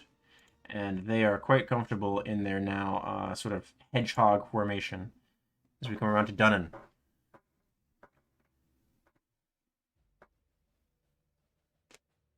He will just angrily spout. The balance on this mace must be off, which I would have my blood axe. And he will bloody axe, and he will attack the one in front of him. Yeah, go for it. You moving at all, or staying put where you are before? No, not moving. Okay, go for it.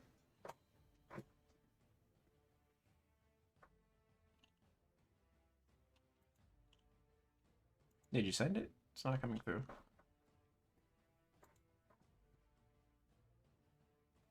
There we go.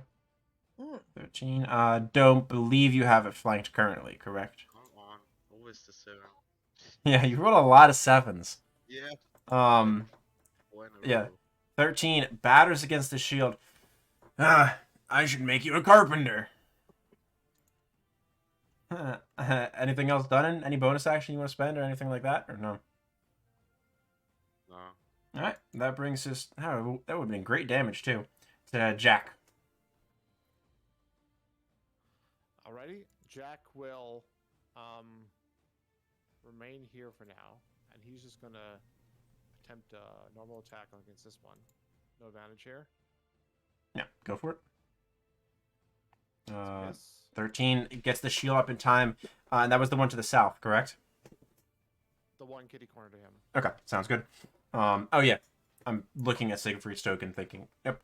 Yeah, the only one within your reach, easy. Get the attack. Their formation is pretty strong at this point, though. She has the shield up before your swing's even finished. Good work on the positioning. And he is going to, he'll stay here for now. Stay there. All right. That brings us around to Willem. Well, we'll be looking even more freaked out, and we'll target this one right here. But we'll change tactics and Ooh, throw something else their way. nice. Chaos Bolt. Ooh, 13 is not going to hit, though.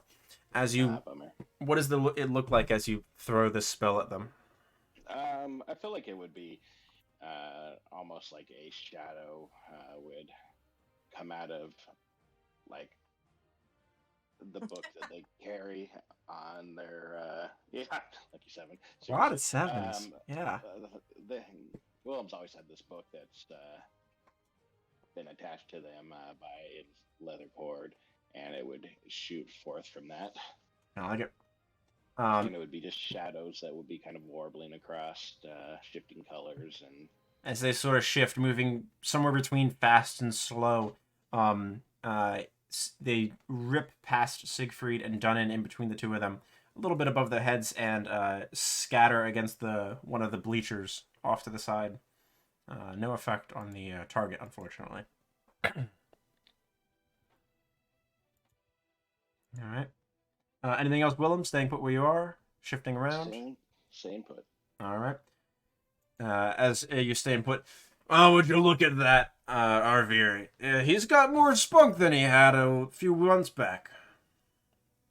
So we come around to Hellerast, all of them grouped up there. What are you doing? Okay.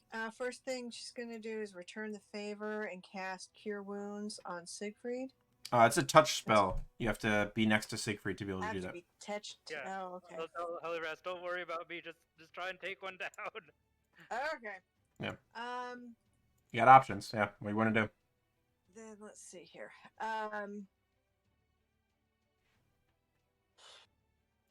Really hating this guy, so I'm gonna finally pull. This is a fairly safe place to do this. I'm gonna finally pull out my secret weapon and cast Spirit Strike on the guy that's semi-flanked but by Siegfried and Dunnan. Okay, so that's not a spell. That's there for an attack. So that means you have to use your feature as your bonus action. Okay, so I can attack and then do a bonus action with that. Yeah, so you would so your bonus action is to conjure it, and then on successive turns you can use the spirit strike attack. Okay, so I'm going to Um, go ahead and just again swipe at this one closest to me with my hand axe. yeah. Now, if you Try want to to, you find- can cast a spell as your action because summoning the other thing isn't a spell. So you could cast Okay. you could still cast one of your spells as an action if you wanted to. Okay, sapping sting on the guy between Siegfried and Dunan. Siegfried and Dunn. Gotcha. All right, that is a con save. No, gets a 12. That is 4 points of necrotic damage, and he falls prone. That's the prone cantrip that I was remembering. Yeah. That's hilarious. He just made fun of Dunnan and then just fell over. Yeah. As his feet just get a sort of slid sideways out from underneath him. And then you're doing the other thing as a bonus action? I'm doing the other thing as a bonus action. Fantastic. Go ahead and drop the ability into chat, please. And Okay. where would you like to summon them? I am going to simply Within 10 summon feet of you, them I believe. at my feet, All right. Just to the south of you? just to the south of me, just for fun. Let's see. How do I put that ability into the chat? When you Just- hover over it, you should see a chat bubble. Like hover over the name. Just click on the chat bubble next to the gear. Okay. Oh, sorry, there within we go. 15 feet of you. But yeah, big ability. The spirit Actually companion between me and Dunnan. between you and Dunnan. Okay. Mhm. And what does this look like as you? This is the first time you've used this ability as you pull forth this energy from somewhere. Yeah, pull forth this energy from between my breasts. Because that's where I feel her in my heart. And here comes, out from my armor, leg by leg, pulls out this spirit biter, about the size of a cat, as she pulls out. And she's just going to It's a big get cat. her way down my chest, down my legs, and plop there at my feet between me and Dunnan. It's a pretty big cat. Big cat. Well, she squishes down small, but she Yeah. comes out and she materializes the size of a cat. Yeah. The size of an orc-sized cat. Those classic orc cats. Really just like mountain lions. I Alright. assume. So the first turn that you summon it, it doesn't take any action. On subsequent turns, you can have it do that strike attack. Yep. All right, that brings us to Siegfried. All right. I am going to use my action to use my second wild shape and turn into a wolf. Okay, that does end your starry form. Yep. That's fine with me. Okay, sounds good. So you change into a wolf. Yep. Okay.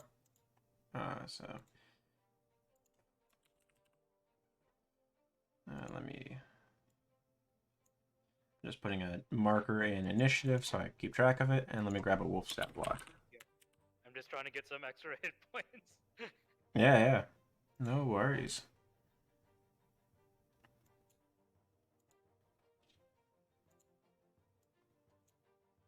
And Chalice Swarm doesn't work when I'm out of spell slots.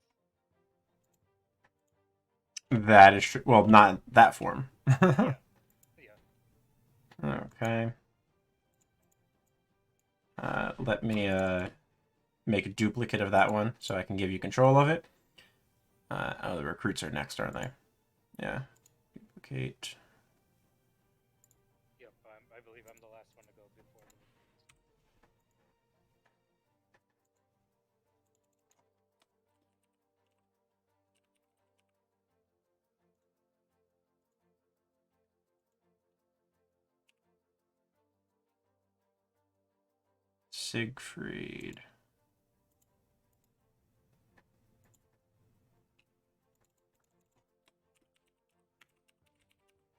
Siegfried. Save.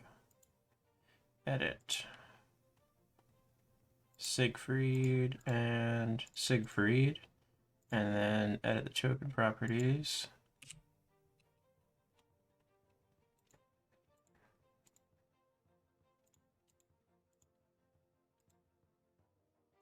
Alright, and you should be able to control that wolf token now, correct? I can't click on it. From your journal. Edit. Siegfried. Are you able to control it now? Just drag it on. Yep. Yep, everything's good. Alright, fantastic. I'm moving your token to the top left of the screen Okay, cool. Yep, of the map. nice. Alright, And that is my turn. That was my action to change. yep, change over. And let me make sure everyone And can see I'm the just like doing like a wolf like growl like right on the guy's face as he's on the ground. Alright, and that brings us to the recruits. As they're looking around, what the hell is going, because they just saw one woman pull a spider out from her chest, and then the guy next to him that was glowing like the night sky suddenly turned into a wolf. They're very confused. But the one that is prone is going to stand up, spending half their movement. And she gets her reaction back. She's going to try to stab that spider. 100%. That is a 16 to hit the spider. Oh, what? How do I figure out her AC? So if you click, it's 10 plus your proficiency bonus. It's also included on the gray one. If you just click on the token, it's the gray bubble. Okay. So it does hit. That's But then it is 7 points of damage. Now, the spider's hit points are equal to your Constitution modifier plus twice your Shaman level. So your Con mod is 4, correct? correct. And twice your Shaman level would be 2 times 2 is 4, so it's 8. So 7 points of damage does not meet or exceed the spider's hit points, so it deals nothing. Ah, nice. The spider has a threshold. Everything above the threshold instantly destroys it. Everything under the threshold deals nothing. Perfect. So nothing happens to the spider despite being stabbed. Yeah. That's an amazing tank. So 8 points or greater, spider's instantly gone, and then you would have to spend a spell slot to make it again, Hellerest. But less than 8, it's good. Less than 8, it's good. Excellent. So that's the she first just one. wasted her attack on the spider. Yeah. Second one is going to go after Dunnan, who continuously tries to insult him. Natural 1. Damn it. The greenhorn. Next one is going after the wolf instead of Jack. Ooh, 22 to hit the wolf. Yep. 3 points of piercing. You have to track it on the hit points on the token, not on the sheet. Yep. I will do that. And the last one is going to shift here and is going to go for Hellerast. Hellerast, that is a 17 to hit you. Nope. Just misses. All right, no good. Yeah, that's it. That brings us to Jack. Oh, sorry, to Dunnan. My apologies. Then Jack. Jack's on deck. He's gonna, seeing the one in front of him terribly miss, he's gonna go into a mocking war. Yeah, greenhorn. Let me show you how to do it. Yeah, show me how to do it. Come on, hit me.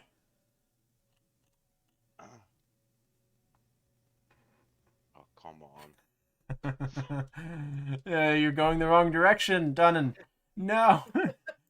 As you make this overhead swing, his companion that he was baiting you into gets her lunge off with a riposte attack. But also gets a natural 1. She does not hit you. That's that. Anything else done? We all had too much ale last night. I believe that for you. Come around to Jack. Jack's gonna slide into the opening. Yeah. And club for the back of the head. Go Oh, for sorry, it. that's not that. It's meant to be a sap. Gotcha. 24 hits. She spent her reaction. Does not have time to get the shield up as she's paying attention to the wolf. 8 points, 10 points, bludgeoning. That is enough. And you hear Arvir say, "She down. Leave her alone. You're eliminated." Yep. When they're down, can we move into their space then, or do they block the area? They start crawling away. The next time their turn comes up in initiative, which for some reason I somehow deleted their token. I don't know why. So I'm re-adding them to initiative. I know they were right ahead of Dutton. So, that's when they start moving, because that's when Spare the Dying's been cast on them, and they can start haphazardly crawling away. Okay, so for now they're still blocking that space. For now, she's still in that spot. Correct. Next round, she'll be shifted from there. Speaking of, Okay. I need to move the other two. Here's a question. Since Jack now has cunning action, it is somewhat limited what it can do. But could he possibly use a bonus action to drag her out of the way? Sure. So after like clubbing her back on the head and she goes down, he'll Sure. Make me pull her back. make me an athletics check. Since knowing your intention, you need her out of that spot. You're trying to catch her as she falls. And that's a sudden dead weight. So that's an athletics check. 12. Good enough. You catch her and just sort of haphazardly toss her a spot back or around from you. Don't worry, I've got you. And tosses her sign.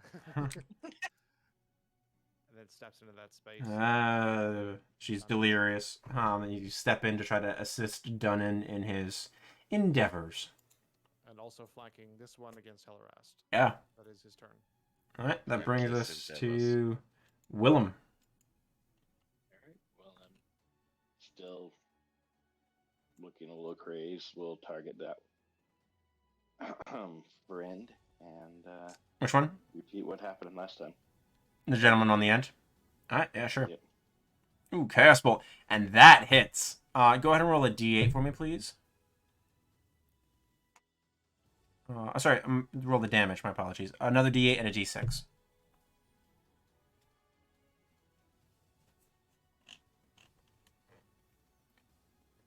All right, so you get either acid or thunder damage of your choice. Acid, most definitely. As this bolt of sort of dark, undulating energy shifts and changes in color, changing into this sickly, vibrant green right before it impacts them.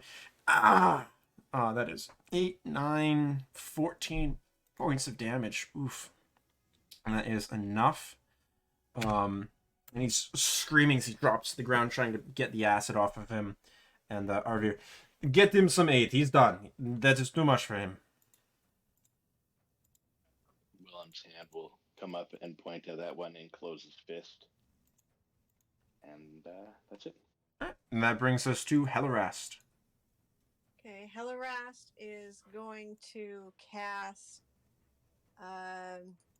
Sapping Sting on the chick that's left. That's Sure. right below Con save. Horn. That is a 12. Does not succeed. 4 points of necrotic damage. And then she's going to... She falls prone. Direct her strike to her as well. From Corin. Uh-huh. All right. So go ahead and roll Corin's attack as your bonus action. Okay.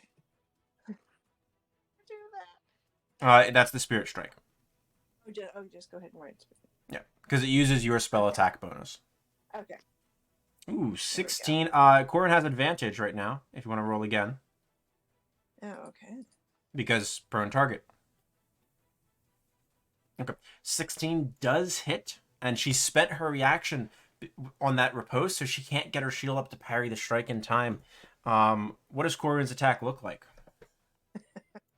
Corin goes right for the face. There's Yes. this force just sort of tears into the woman's face and neck from him. Enough. Call her off. She good. And that one is also eliminated from the bout. Yeah, Corin slowly crawls off of her, leaving a trail of webbing that's just really nasty. It's this weird spirit webbing. It Gross. vanishes momentarily. Yes. All right. That brings us to. Are you moving, or is Corin moving? Because no, neither Corin nor I are moving. We're just now just kind of sitting back and waiting to see what Siegfried Dunnan and Jackakoth do to this last guy. all right. Wolf time. Fun. What was that? Wolf time for Siegfried. Wolf time. Yep. I do have tactics. Yeah, you got advantage. Yep. And I'm just going to lunge at this guy who's bothering Dunnan this whole time. Back attack. 15 though. 15 is not enough. You manage to get your jowls around one of his arms, but he's got bracers on, and you can't get any real purchase before your teeth slide back off of the armor. Sure. I'll leave it to Dunnan then. All right. That brings us to the recruit first, though. I'm sorry. He did have a riposte attack. I don't think he can change the past on the spirit. No, he cannot. Only deals 4 damage. Not enough. Okay. Now it comes to his turn. He doesn't care about that wolf. He wants to clock Dunnan. He's going to attack you, Dunnan. You really can't do anything, can you? 22 to hit you, Dunnan. Yes. That is 4 points of piercing damage. As he looks around. Just a scrape. As he looks around. I know when I'm beaten, though. Seems like you always need your friends. And he, after getting the attack in on you, a little bit disrespectfully, he drops the spear for a moment, raises his hands. I yield. And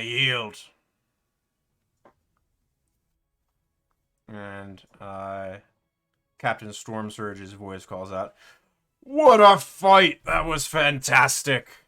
I love it! You turned furry! It's wonderful! Can you change back?" Siegfried just barks. But he doesn't change back. Okay. Siegfried, bark once for you can understand us. He barks 3 times.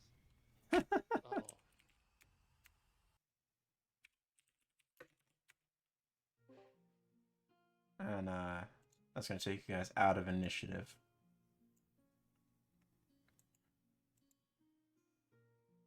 But I think after an hour, Siegfried would eventually change back. Yeah, you can change back whenever you want to. Yeah. He just wanted to stay a wolf as long as he could. Okay. You also do understand language as well. Yeah. You can keep all your mental stats. Yeah. All right. Close initiative. There we go. If someone speaks Druidic or Sylvan, they can technically talk to me while I'm a wolf. But no, they would need speak with animals. okay, speak with animal. Okay. Yeah. Or some specific like class and racial features, like speak with beasts. Jack will walk over and will reach out to put a hand on Willem's shoulder. It's alright, calm down. You alright? Oh, hey. Oh, did we win? That was fierce. We did win. What was that? What was what? What you are doing there with all of those chains and the strange sounds, the stare. Very unnerving. Oh, well, the chains, I read about it in a book I found as a child. I don't know what you mean about the stare, though. You're not moving or looking around very much. It's odd. Oh, I did kind of lose concentration there. I guess I'm still a greenhorn, I suppose. Well, if you are, you've done a lot to beat the other so-called greenhorns. He says, gesturing to those that are down. Oh yeah. Next time I'll make sure to focus better. I'm real sorry, Jack. Nothing to apologize for. You did wonderful. Yeah, Helirast will wander over and talk to Willem very quietly and say, "That was very good what you did, but we need to work on you being able to control yourself while you're doing it. Oh, you mean Like, know what you're doing." my mom always said I had a little bit of focus issue. Yeah, I'll keep practicing. I can practice for a while. The healers around the area have picked up all of the companions, and there's smiles and a jovial atmosphere despite the carnage that had just ensued. Wounds are being healed and stitched over with minor magical remedies. Yeah, if he sees the healers trying to help people, he will pop out of wolf form and just help them move stuff at the very least. Okay. Carry people, because in full armor is probably difficult. They're all brought back to consciousness. But the one individual who got the cheap shot in on you, Dunnan, before yielding, comes over. That was good. Sorry, I didn't mean to rile you up like that. Wanted to see if you put more into it. I just got this mace yesterday, and my axe is in repairs. I'm not used to that heavy weight on front. But was a good fight. Good early morning training. I appreciate it. But you hold yourself quite well. I'm impressed. Offers a handshake to you. It was good. Agreed. It was good. Gonna do that some other time again. So that taps the side of his nose. Remember, only a bad smith blames their tools, though. Let's eat. He angrily snorts.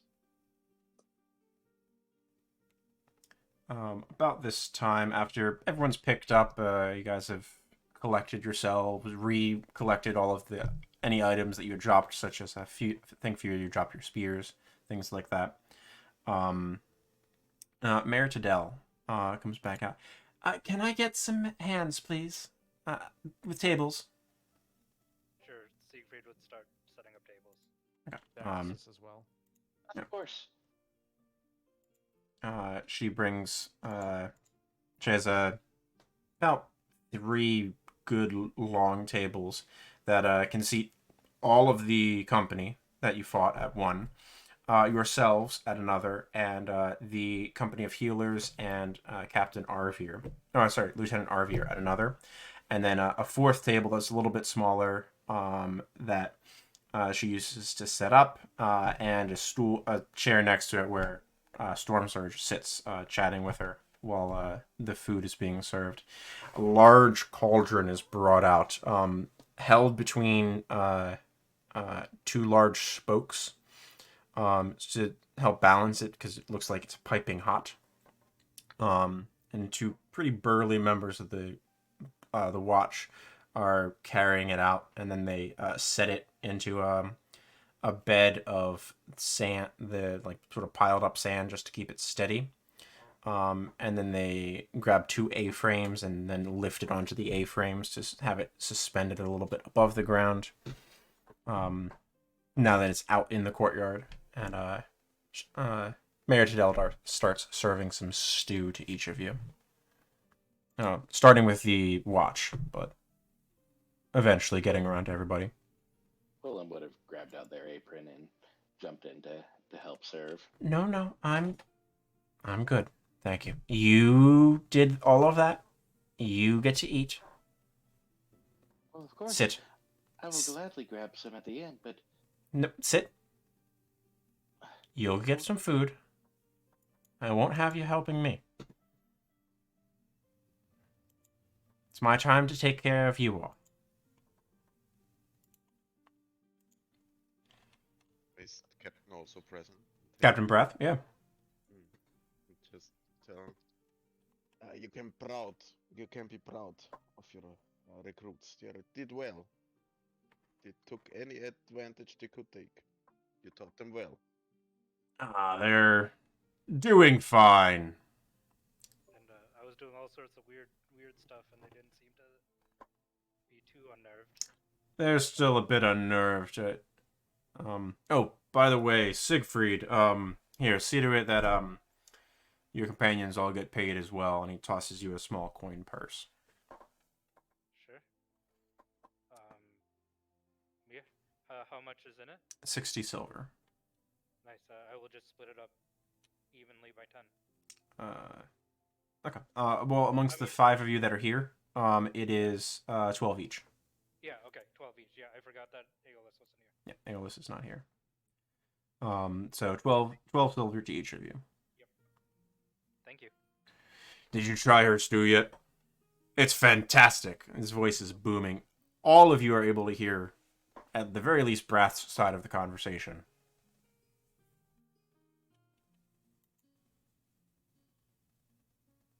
Yeah, Siegfried digs in because he's probably had this stew or some kind of it before. There is You've nothing not. better than good food after a good fight. It is remarkably good. Give me a nature check, any of you? None of you are proficient in cook's utensils, correct? No. Jack is. Jack is? Okay. You can make an intelligence check using your cook's utensils then.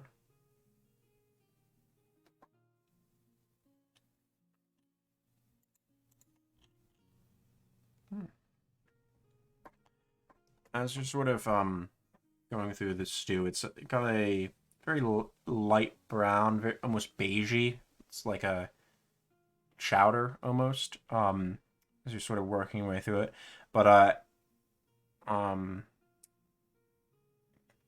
cut up into it. There are delicious bits of cubed fish, some pieces of meat. It seems like potatoes, some carrots, and some very delightful mushrooms that have a very floral taste to it. Add a airiness to the stew as you're chowing down, with a lovely, like a pinkish red coloration. By Moradin's balls, I'll come every day just for this stew.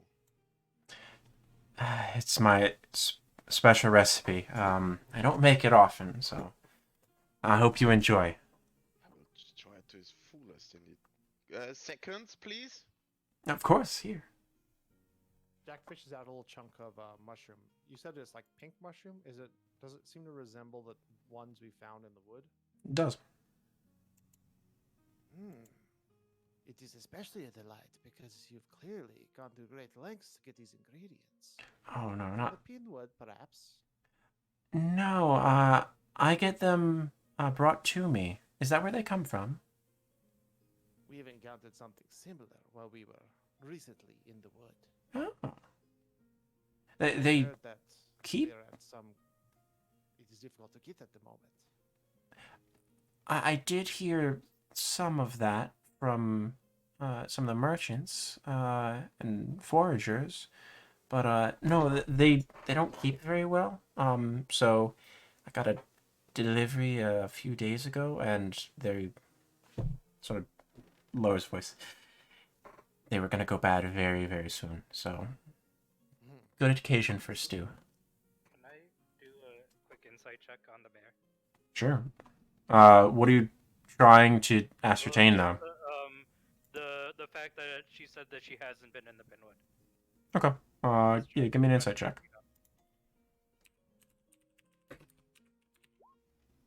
Yeah, I trust her. Yeah. No. I mean, she doesn't look like someone that would Yeah. want to forage where wolves tend to frequent. She looks like she would be a snack for the wolves. Or maybe a pile of toothpicks for the wolves after someone else was their snack. Yep. But, a little bit of a frail woman. She's probably in her late 50s, early 60s. She's human. Yeah, and she's probably known Siegfried since he was really little, at least from a distance. At the very least, known of you, yes. No, yeah. But this is the first time any of you have had this stew before. It's remarkably good. You feel reinvigorated after consuming it. There are ample seconds. Most of the watch have at least 2 bowls. Brath himself eats 3. Yeah, Siegfried's eating at least 3 bowls. It will be Jack at 4 enjoys or a 5. couple, chatting with the recruits about their training methods. They did not give us that level of training when I was there. I love those flanking techniques. You coming in all back to back, making it difficult to get in and hit one from all sides. Clever.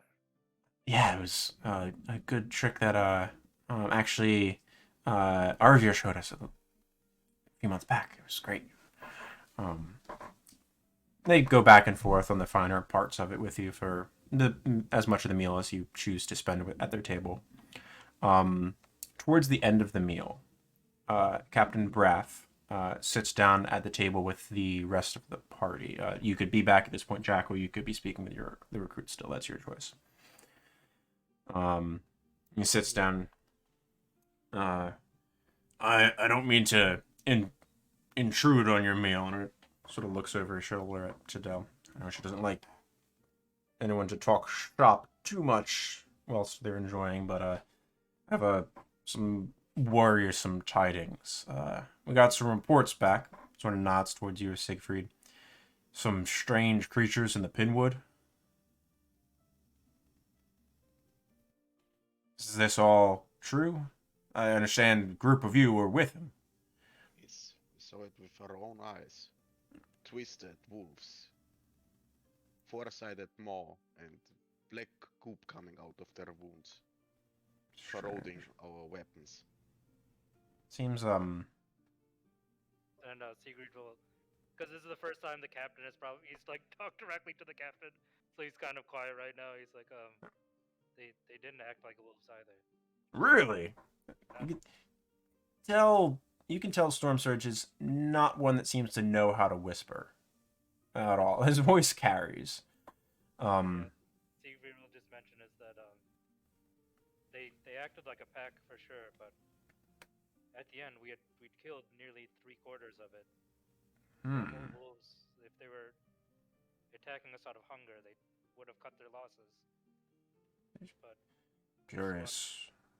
the last wolf fought all the way to the end, right, Dunnan? Yeah, they were ferocious. It's unnatural, to Speak- say the least. Speak to me plainly, then. Do you think that they pose a threat to any of the fields that border the Pinwood or any of our people? Or It depends if they are extending their hunting grounds. We met them a little further in, if I recall right.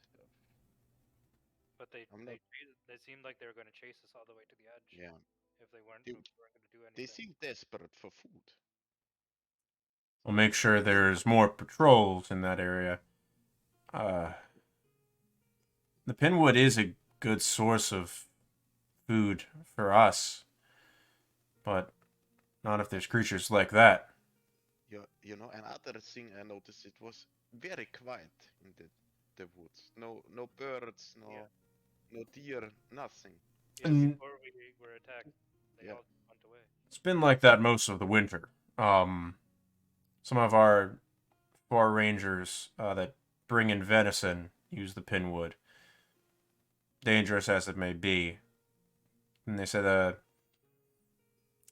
the hunt's been bad over the last few months. Worse than usual. If creatures start having stuff like that ooze out of them, though, even if the venison comes back, I don't know if it'd be good. Keep an eye out for the blood. It was pretty clear what they were infected. It was just as the sap. And I would recommend to get them some, not metal weapons, but weapons like this, and I'll procure my mace with a stone head. Andre gave me this mace to counter the black goop. Good to know. Thank you. I'll mention it next time one of our rangers checks in, then they can spread the word. Thank you. And he gestures at the recruits. That was some good entertainment and well needed. We're only as strong as our weakest community member. We got to make sure we protect everyone. It's the job. Here, here. What do you, He lifts his bowl, takes a long drink from his stew as if it was mead because he doesn't have a beverage. Yeah, go ahead, Will. I was going to say, Willem looks around when they mention like the weakest link to see if anybody's eyeing them. At times, lacking confidence. Doesn't seem like it. Perhaps that would be sitting quietly. No. Sorry about the Dylan. Okay. is Arvir sitting here with us? No, Arvir is sitting with the company of healers at the moment. Okay, I will go over and sit down with Sit- Arvir. Seeming to hold court on some esoteric matter. As you sit down, they stop conversation. Yes. Sorry. That's good. Excellent fighting. Strange wolf. You pulled another fast one on me, did you? You make wolf. You pull fast. Sure. Anyways, glad we didn't embarrass ourselves, but did you find out anything about my not so orders? We deal with. You know deal with. We take care of. Okay. It seems like someone tried to get me killed, doesn't it?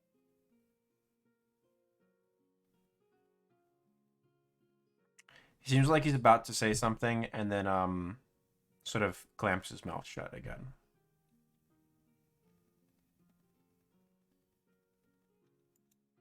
Obviously, something's going on, Arvir.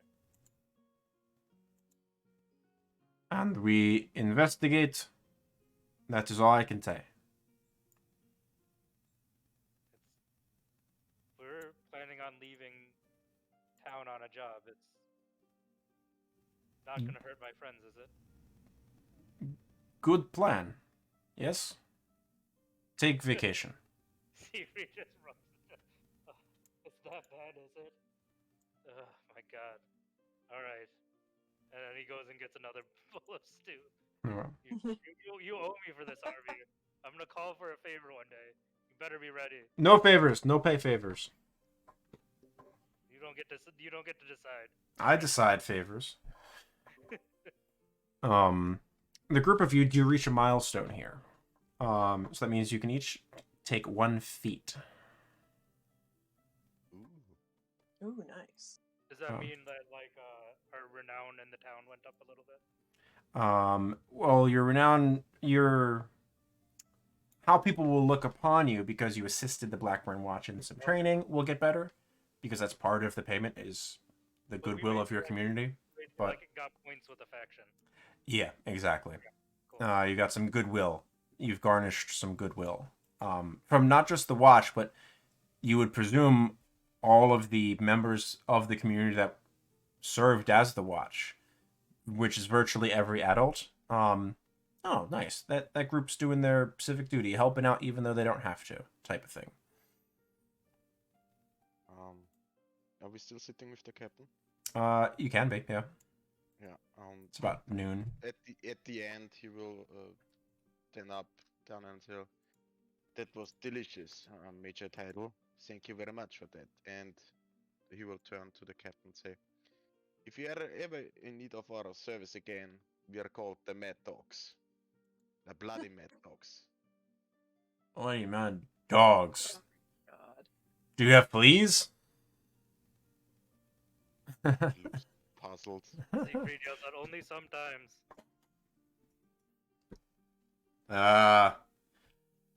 And we'll pick up there next session.